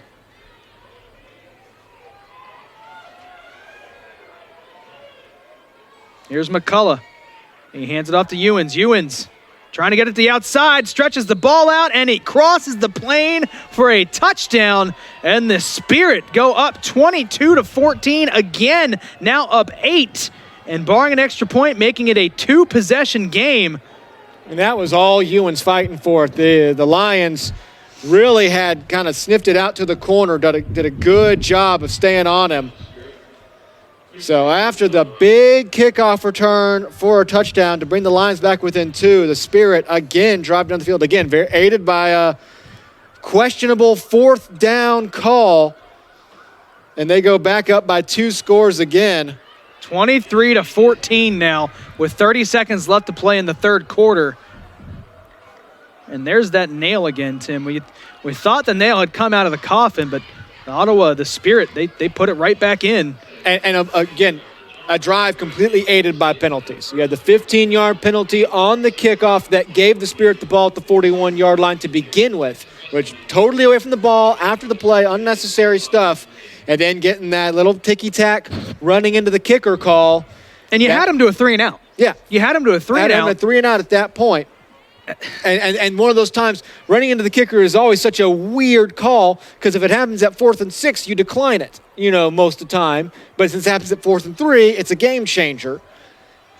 So, well, first and foremost, the Lions will put their kicking unit back out on the field again, see if they can make another big play. Their best scoring output of the game, the kicking unit. All their scoring output of the game on the block, punt, and the kickoff return. Yep. Still a whole quarter to play, but it definitely feels like the entire half, the Spirit's offense has been moving. You had the one drive where they turned it over on downs, but since then it's been they turned on downs inside the 30. Yep. And since then it has just been consistent, and this defense has been on the field a very, very long time. A one-play drive that ends in a turnover, a kickoff return for a touchdown, and then the worst of all, getting the 3-and-out and then having it turned over. An onside kick. They're just going to pooch it, and it's recovered by the Spirit. They're going to take over again. And a surprise onside works. And no one in the building saw that one coming. No one at all. And that's the kind of confident move you can make when you aren't even threatened in the least bit by the SAGU offense. If they take over at the 45, you don't care. So be it, absolutely. And so instead, you take over, 30 seconds to play in the third quarter, up by 9, and feeling very comfortable in this game now. So the SAGU defense back out onto the field, and they have got to be gassed. 1st and 10, here's McCullough with 2 men in the backfield.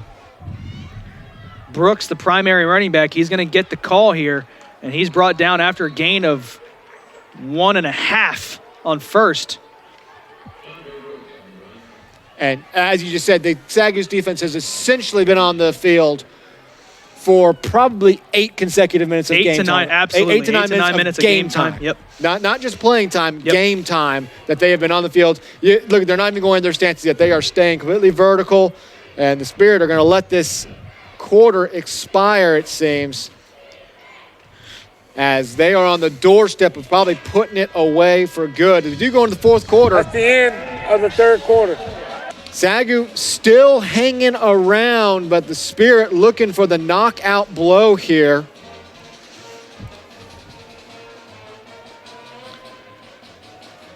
And you love the call. You honestly love the call because I was not watching for an onside kick. I was not right there with you. Nope. It's one of those moments where as it popped up in the air, I temporarily thought he had totally miskicked it, and it wasn't until I saw that it was a perfectly missed onside kick that I'm like, oh no, this was very intentional. But you know what?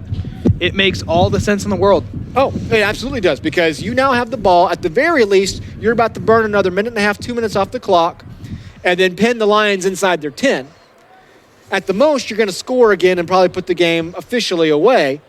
At the worst, SAGU has the ball at their own 45-yard line, which they've had multiple times today. With an anemic offense. And nothing to show for it. Yep. 0 offensive points. Yep. The 1-yard touchdown does not count. You have been shut out on offense. It doesn't count, especially because half the guys who are on the field that play defense. Absolutely. So here is 2nd and 9 for the Spirit offense in SAGU territory. Again, after the surprise onside kick after the touchdown, they have got the ball at the 45-yard line. McCullough with 4 wide. He's got Brooks in the backfield. He's going to hand it off. Here's Brooks up the middle. Gets brought down after a gain of, we'll call it 2 yards, making it 3rd and 7. And a combo of the success they've had the last few drives on top of the fact that the clock is now very much their friend. They are just going to keep on running here. And honestly, with the way McCullough's been throwing the ball, I wouldn't throw it. He has not been accurate, and he was daring the Lions in the first half to throw to pick him off. He hasn't had that in the second half so far, but I would stay on the ground the next 2 plays. Here's McCullough, 4 wide, and he is back to pass. Has a man across the middle, and it's dropped. That's going to bring up 4th down. He had some room to run. McCullough took a shot from the defensive line. He has had to stand back up a lot today. I don't think he's actually ever officially been sacked. A lot of hurries, yeah. Taken a lot of hurries and a lot of QB hits. The Spirit will stay on the field. They've been doing a pretty good job of converting some of these 4th down. You spoke too soon, Tim. I'm not going to say a word till they snap it. They stay out there till there's 15 seconds left on the play clock, making a fool out of me. Oh, hang on a second. The punter going over to the coach. You gotta watch it. You don't know. Watch the fake. Yeah, you absolutely have to watch a fake here. Well, they're going to put the offense back on the field. Well, now Coach Smith has to call a timeout. Coach Smith has got to call a timeout. Well, no, now okay, delay of game. The flag comes out for delay of game. Offense. I'm about to say, I was sitting here watching as the play clock was down to 6 as they changed their mind again and shifted. The Spirit seemed very surprised, but they took a full 45 seconds to make up their mind there. If they had brought the offense back onto the field with time on the play clock, Jalen Moss is standing at the 11-yard line in no position to make a defensive play. He's still standing there, in fact, as the offense is still out on the field. Jalen Moss has not moved from the 11-yard line. But remember, we did see the quarterback punt the ball earlier. And now Moss is going to move back up into position. But as it is, the Spirit just took 5 unnecessary yards. And they're going to do it again. He's just going to pooch it. This is very, very short. Hits at the 25 and kind of rolls laterally down at the 20, call it the 19, maybe 20-yard line. That's where the SAGU offense will take over. And that is, again, that is purely because that wasn't about getting yards even. He just kicked the strip. He wasn't worried about trying to coffin corner it. That is the only guys that have beaten us today are the punt rush and Jalen Moss. Yep. So we're not going to punt at Jalen Moss, and we're not going to give them another chance to block our punt. Yep, absolutely. So here comes the SAGU offense. And in at quarterback, Tim, you called it, Rylan Watson, who's been the best through the air so far today for the Lions. He's going to take the snaps. He does have 3 men in the backfield with him. And this is their first time on the field in quite a while. And they are going a very heavy package here. They're just going to hand it off. Ooh. And he's brought down for a big loss on 1st down. And this offense continues to struggle. Alima Collins just comes right up the gut. Takes down Darian Carter.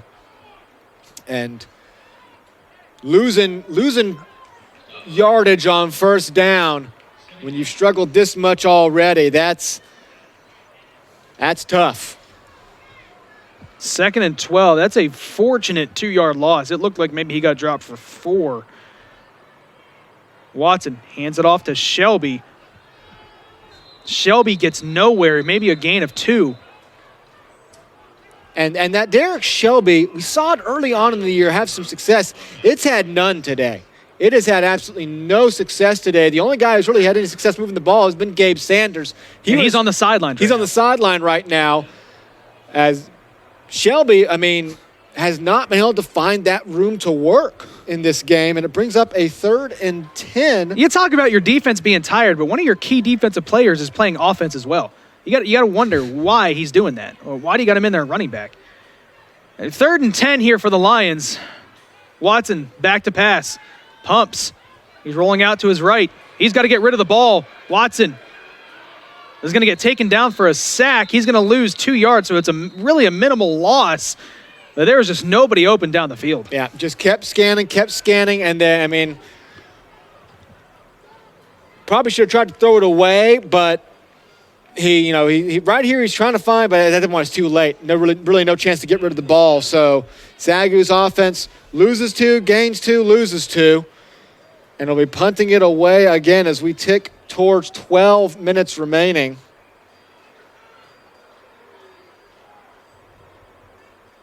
And the Spirit only had 10 men on the field. Seth Green gets the punt off, and it's another short punt.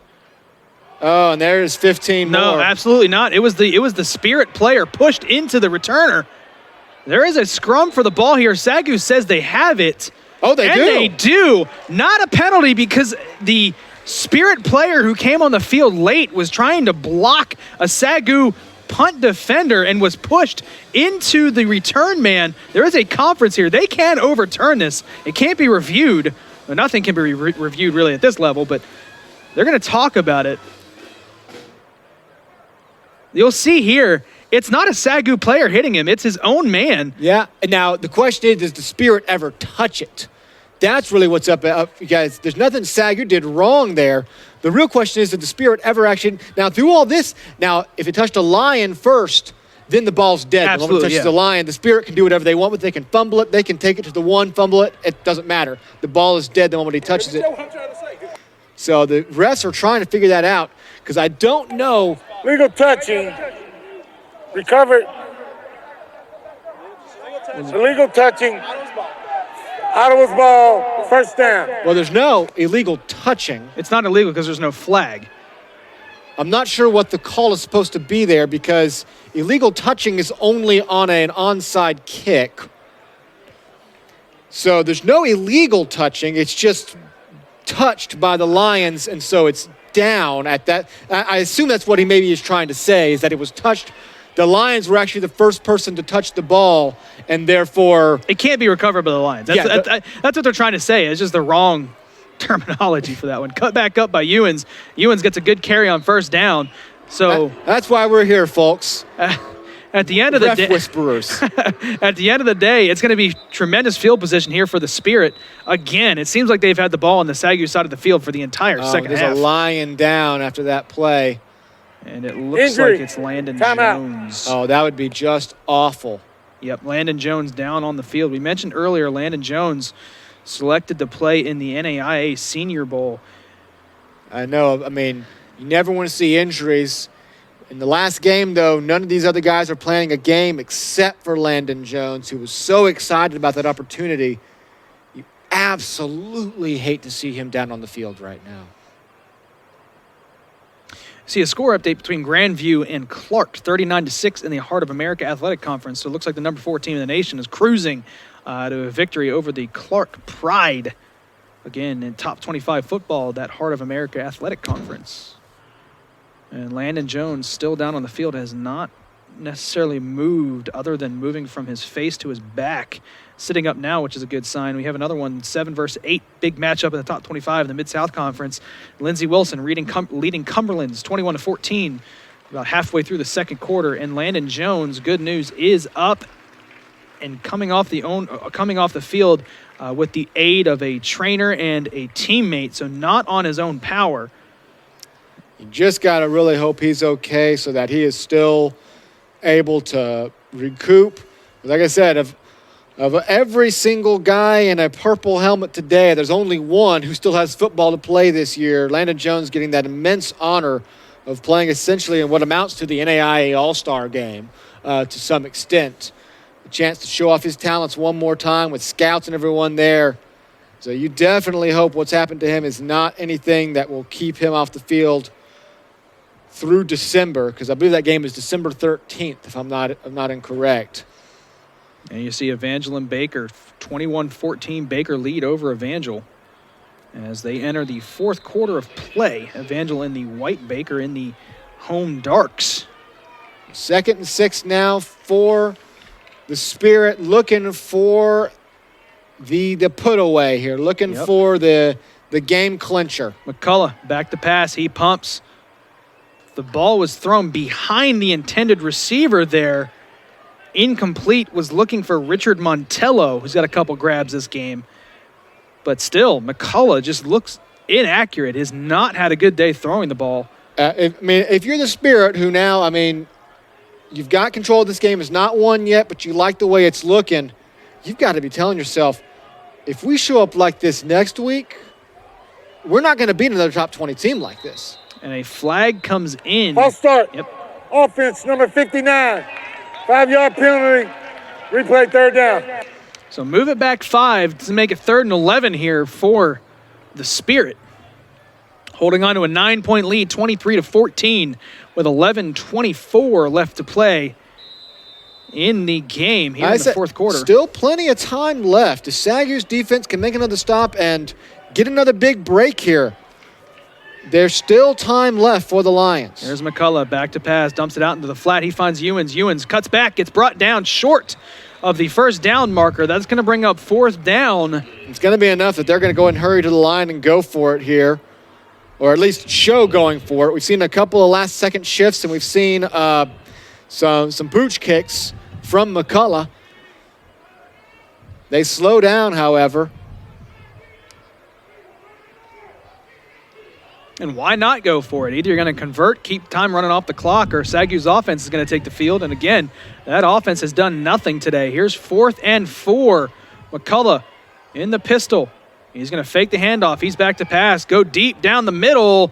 Overthrown by everybody, but a flag comes out, and that's going to be a big, big penalty on this SAGU defense.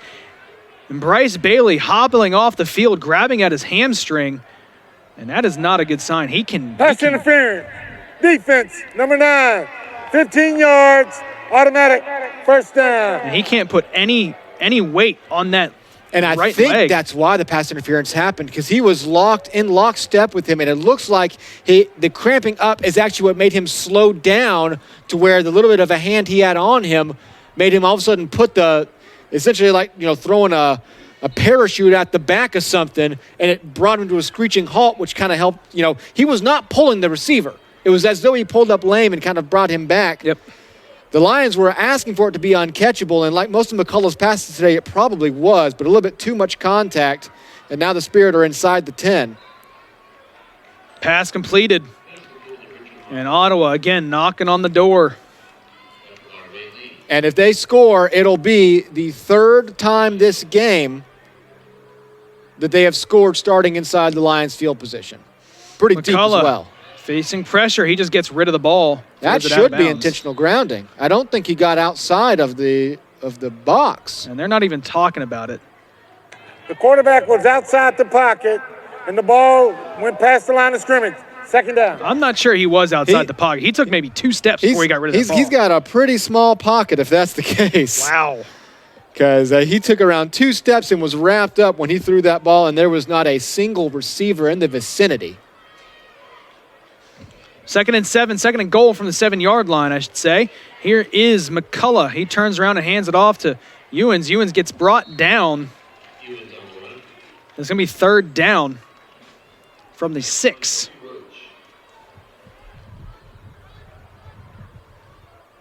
Interesting setup here, because if they don't score on this play, they'll have a decision to make about whether to stay on the field and go for the touchdown. A field goal would just keep it a 2-possession game. It would just turn it from a 9 to a 12. So it doesn't do you a whole lot of good. Fakes the handoff. He's back to pass and is incomplete. He got hit as he threw the ball, and he is having to stand up again. He has had a rough day for a guy who, through his first 8 games, was quite simply unbeatable. Last 2 weeks ago didn't have his best game, but today undoubtedly having his worst. Pressured, unable to complete hardly any passes, and the Spirit will kick the field goal here. I guess this would make it to where the Lions would have to score 2 touchdowns, whereas at the moment it would just need a touchdown and a field goal to take the lead. Yep. On to kick, John Williams. The kick is up, and it is good. And that puts the Spirit up 26-14 with 9.5 left to play here in Waxahachie in the 4th quarter. As it is a big stand for the Lions defense, because it does keep the game still within that manageable region of, if you can pull off one more big play, you're still in it to the very end, whereas 3 possessions would be just about it. There's the big one today, right there. Absolutely. We are underway. Morningside and the Mustangs playing Northwestern, the Red Raiders, and Northwestern up 7-3. Very big game in the NAIA. I wasn't kidding when I said it was a big day. With all these matchups, it almost feels like the first round of the playoffs is going to be a letdown. With 1 versus 5, 15 versus 17. I think we had Lindsey Wilson and Cumberland's. They're both ranked very high as well. Yep. It's almost going to be a letdown for the first week of the playoffs at least. There you see Northwestern and more down at the lower left-hand part of your screen, and it looks like there's a score very quickly. Morningside looks like they're going to go up 9-7 after that touchdown pass. So again, we keep an eye on that one. It's going to be going well after our game is over here in Waxahachie, but that is a big, big game. Interesting to see how the Spirit approached this kickoff. Whether they just, first of all, try to kick out of the back of the end zone, or do you put it in the corner and risk kicking it out of bounds? Well, the kick is off, and it is over in the corner and out of bounds. So, through the end zone, it's going to be a touchback. Just throw everything you have into it. And as I said, I mean, it's been the scariest moments of the day. Has been kickoffs and punts for the Spirit. So the Lions offense, again, 9:20. I mean, there's still a lot of time left in this game. If you could ever get down the field and score a touchdown, this is still a ball game. If you can go get a touchdown in the next 3 or 4 minutes, there's still plenty of time for your defense to get another stop, and you have the ball with a chance to win. But you've got to find a way to score here. Into the game now for the Lions at quarterback. Actually, it's Justin Allen in. Oh, I'm sorry. I misread that.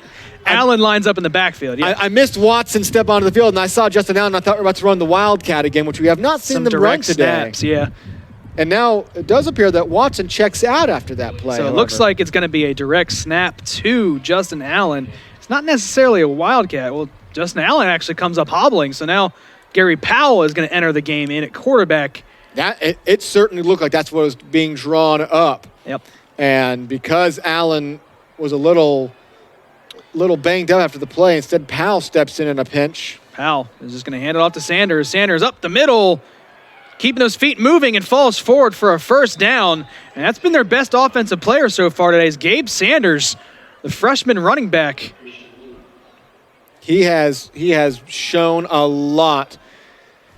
And you like what you might be able to see from him next year as he just kind of puts on some more experience, just gets stronger, learns how to hit those gaps a little bit better because he is so hard to bring down. He's having a pretty good ball game. Here's Powell, new set of downs. Fakes a handoff. He's back to pass, goes into the flats, finds Patrick Hall. Hall wrapped up, and he fights forward for maybe another yard or two, but a good reception there on first down, Patrick Hall. Yeah, Gabe Sanders is averaging a little over 4 yards a carry right now, so he's having a solid game, 14 carries to 58 yards. Meanwhile, looking at some other stats, Austin McCullough, 12 for 40 passing on the day. This defense has just so unbelievably hassled him. 2nd and 6 after the 4-yard reception from Hall. And here he is. Powell hands it off to Sanders, and Sanders couldn't really get anything going there, just kind of falls forward for maybe a yard there on 2nd down. It's going to bring up 3rd and 5. And it's all 4-down territory from here on out. No point in punting. Gary Powell remains in at quarterback. Justin Allen still on the sideline, kind of adjusting his socks and stuff, so it seems like he has been dinged up a little bit. Here's Powell. He is back to pass here on 3rd down. Gets it out, completed to his man on the left. He finds Reggie. Reggie breaks through a tackle, throws a stiff arm. He's down past the 45. And that's a first down and then some for the Lions. And this offense moving a little bit here, trying to get the momentum in their favor. Love the extra effort there from Reggie Ajay. Just a little bit of a high pass, which looks like it's going to, he makes the catch, but looks like it's going to sniff the play dead. Just throws off Maury DeBerry. Fights his way for a solid, probably another 7 or 8 yards at least after that catch. Like to see them maybe go play action here, keep the ball in the air. Here's Powell. Powell just going to hand it off to Sanders. Sanders cuts it upfield, falls forward for, call it 4 yards on first down. He is definition of 5 yards in a cloud of dust right now. He's just fighting forward. The clock is starting to become a factor for the Lions. If they have it in their mind that they want to pull off an upset that would completely upheave the NAIA playoff picture, as they approach 6 minutes left, they need 2 scores, although let's start with 1 on offense. Here's Powell. He's going to fake the handoff. He's back to pass. Looking for Dotson across the middle and That picked one's off. The ball is batted up in the air and picked off by the Spirit, and they have a return going here past the 45. Cuts it back. Now past the 40. Now past the 45. Past the 50. He fumbles the ball. There's a scrum for it. Do the Lions have it back? They do. What a break for the Lions. Gary Powell throws an interception, and then on the return man fumbles the ball. It looks like it was picked off by Christian Wu and could not keep control of the ball, and the Lions catch a huge break. I mean, this is game over. We Once have this an ball is... interception, and then a clean fumble recovered by SAGU. First down, SAGU. Yeah, it's intercepted by Christian Wu. He is just weaving his way. If he goes down, the game's over. If he slides, the game is over. And as he's running here, just trying to maybe he just drops it. He's losing it for 5 yards. For 5 yards, he's losing control and keeps on trying to shift it, and it just falls out of his hands. New life for the Lions after that pick should have been it. Here's Powell. He hands it off, trying to bounce it outside and make something happen here is Sanders. And Sanders fumbles the ball. And now it's a live ball picked up. Now it's brought back. Now past the 30, 20. He stays in bounds. Out of bounds at the 2-yard line. A flag comes in late. The fumble was picked up by number 25 for the defense. Timeout. Addison Brooks. I'm curious as to what the flag is there at the end of the play. Very curious. As it is, I mean, disastrous for the Lions. Seconds after catching a break that kept this game alive, I don't believe this flag is going to overturn anything that happened on the play. And oh no, it came out late. Yeah, and so the Spirit will still have the ball somewhere in Lions territory, and that'll be all she wrote. It looks like they're going to mark him out of bounds around the 20-yard line. The flag may be for unnecessary roughness, but it looked like the play was continuing on. Yeah, if that's the flag, they have to pick that up. Absolutely. The guys, the returner's still running. And no one heard a whistle. And everyone was still playing. I did not hear a whistle. No one on the field seemed to have heard a whistle. Everybody was still playing full force.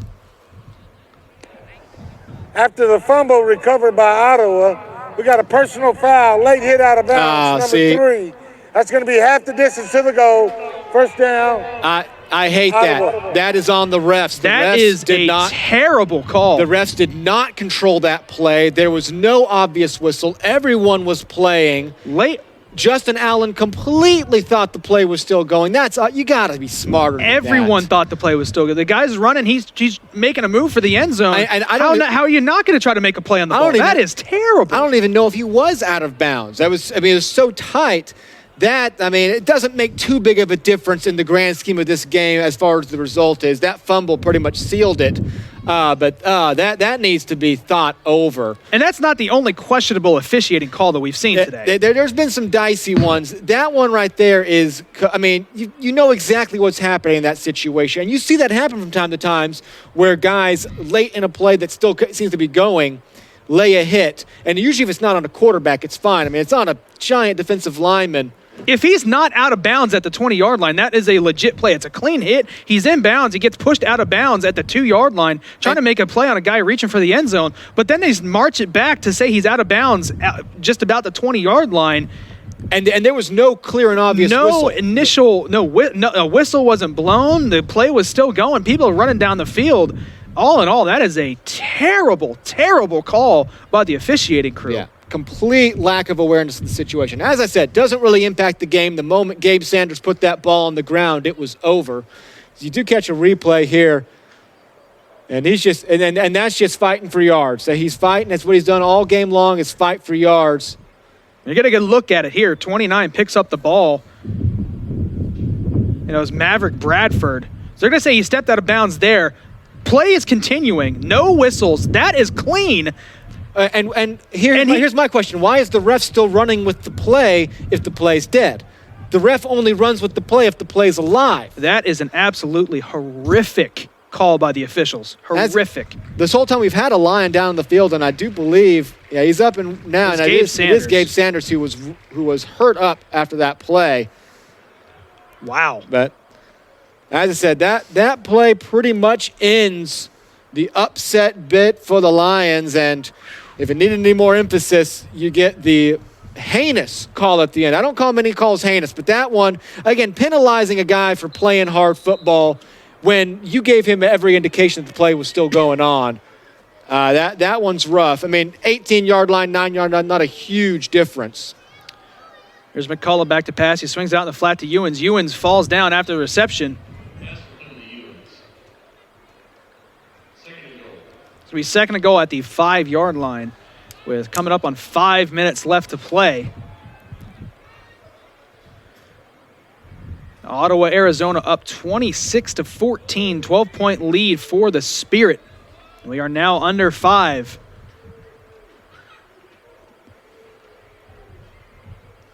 For the Lions offense, that's now 3 turnovers. Of course, the one ended immediately in another Spirit turnover. Hands it off to Ewens. Ewens falls down. He looks like he hit his own guy for no gain. It's going to be 3rd and goal from the 5.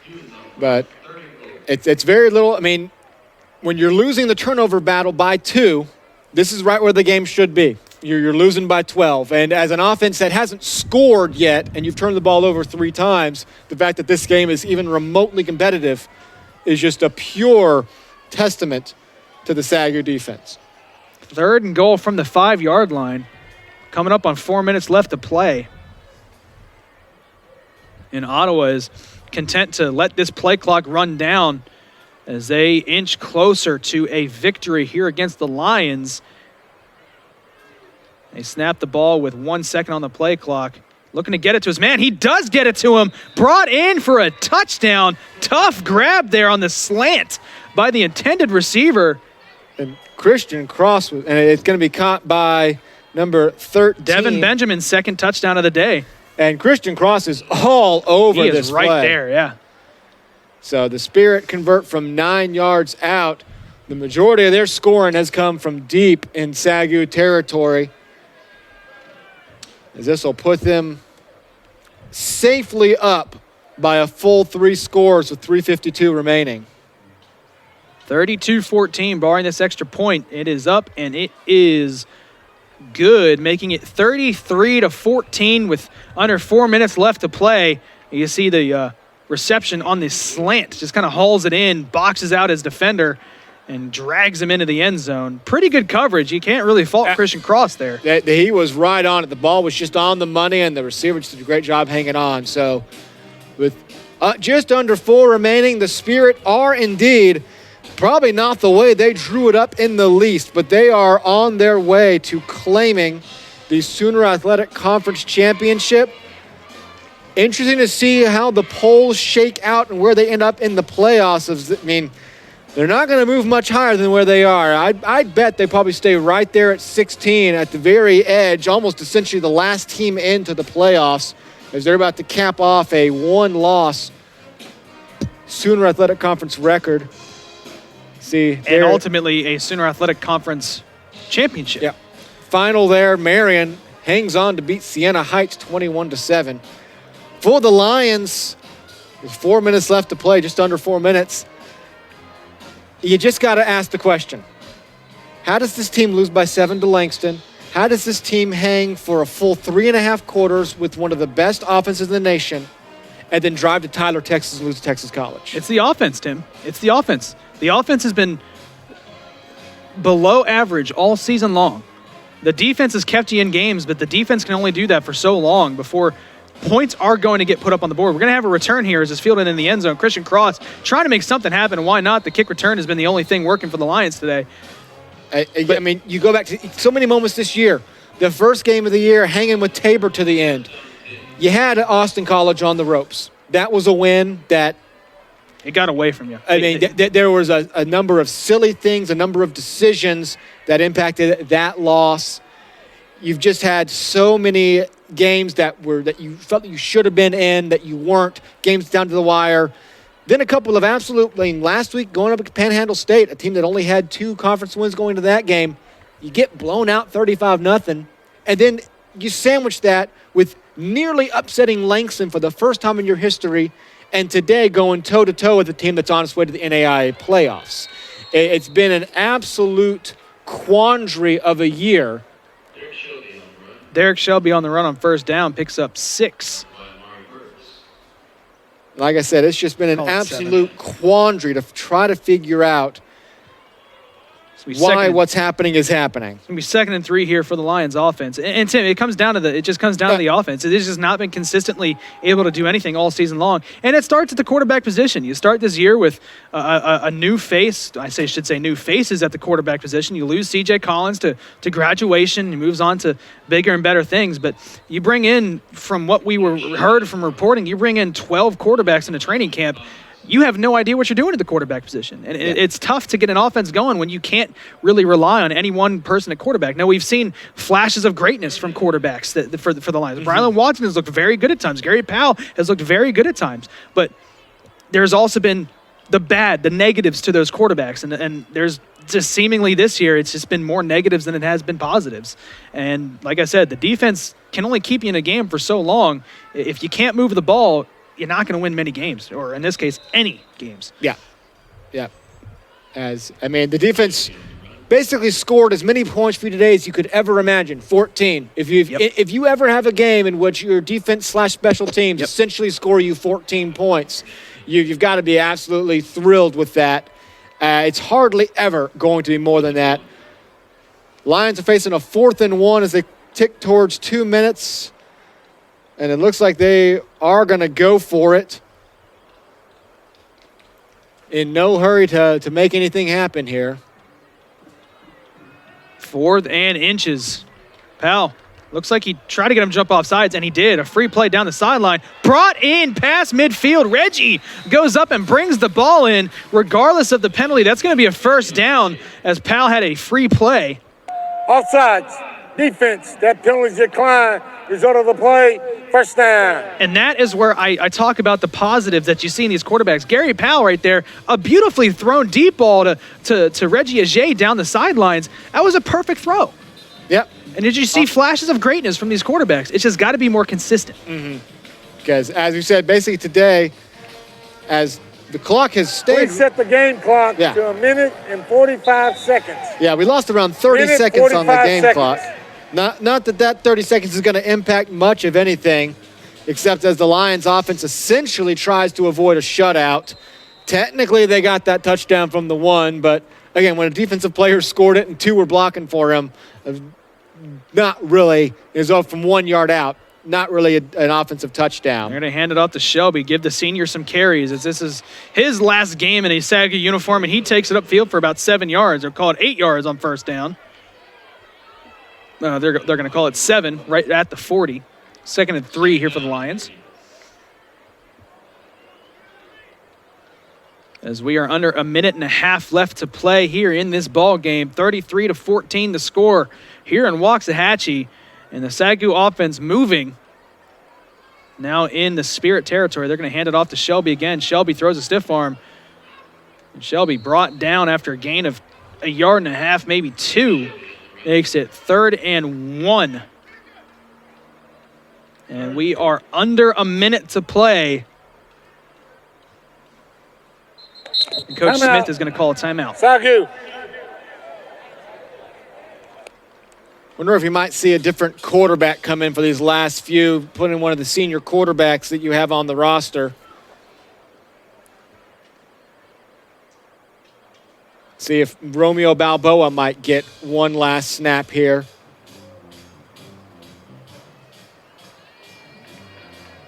In a game that, when all is said and done, moral victories mean nothing when you're 0-10.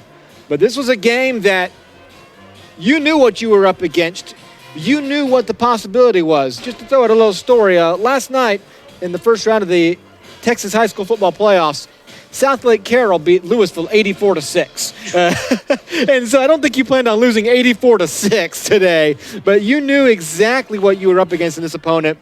And this defense put on an absolute show, kept you in it really until midway through the fourth quarter. You led the majority of the first half.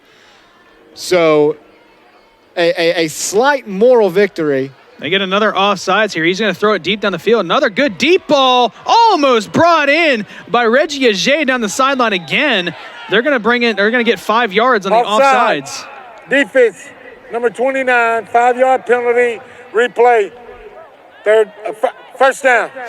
First down. It's going to result in a first down on 3rd and 1. And you got to wonder, Tim. I mean, Powell in this drive has thrown 2 pretty good-looking deep balls. Where is this at the first 3 quarters of the game? Yeah. It's a head-scratcher. Yeah. No, there wasn't much of an attempt to challenge deep. Now, I do believe the Spirit have put in some backup players at this point, but there was almost no attempt to challenge deep for the majority of the game. Powell gets it out to Justin Allen, and Allen gets brought down after a gain of 2.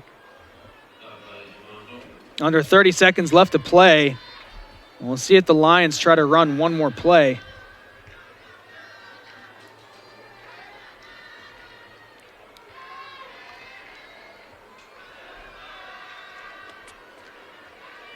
And under 10 seconds, it looks like they're going to just line up for potentially one more play as the coach for Ottawa, Arizona, dunked with some Gatorade. Here's the ball down the sideline, picked off, and that is how it will end for Ottawa, Arizona. The Spirit are the Sooner Athletic Conference champions, and SAGU will end the 2019 season 0-10, winless for the first time in at least the last 16 seasons that we can look at, have not won a game as they drop this one 33-14. Yeah, I mean, obviously you knew, I don't think anybody here was expecting a win today, knowing exactly what you were up against.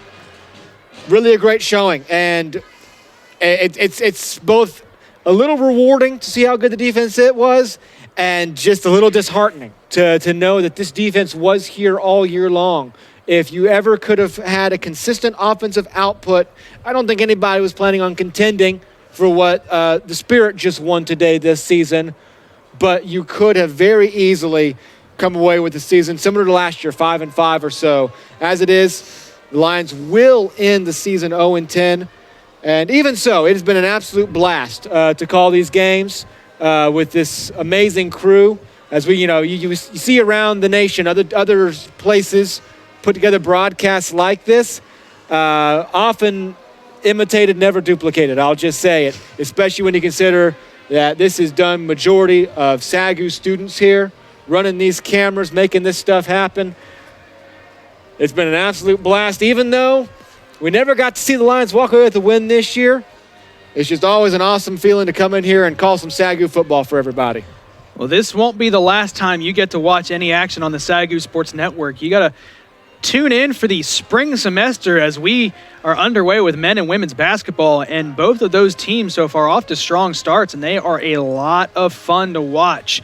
So this might be it for the fall. This might be it for football and soccer. Volleyball still got some playoffs. We may host a playoff game. We're still not sure. We're trying to figure out the story behind that. But definitely stay tuned to all the social media for any updates on a last-minute broadcast, or at the very least to follow the Lady Lions volleyball team as they head off to NCCAA tournament play. A serious threat to win the NCCAA National Championship. So you've got to stay tuned in with the Lady Lions volleyball team. So for our student broadcast crew, again, Tim, you mentioned it. They work so hard to bring you these broadcasts, running cameras, running sound, running everything you can imagine. We want to thank, again, the student broadcast crew for a tremendous fall semester and their hard work to bring you these broadcasts. For my broadcast partner, Tim Roberts, for our sideline reporter, Riker Russell, I'm Adam Ferguson. Thank you again for watching the SAGU Sports Network.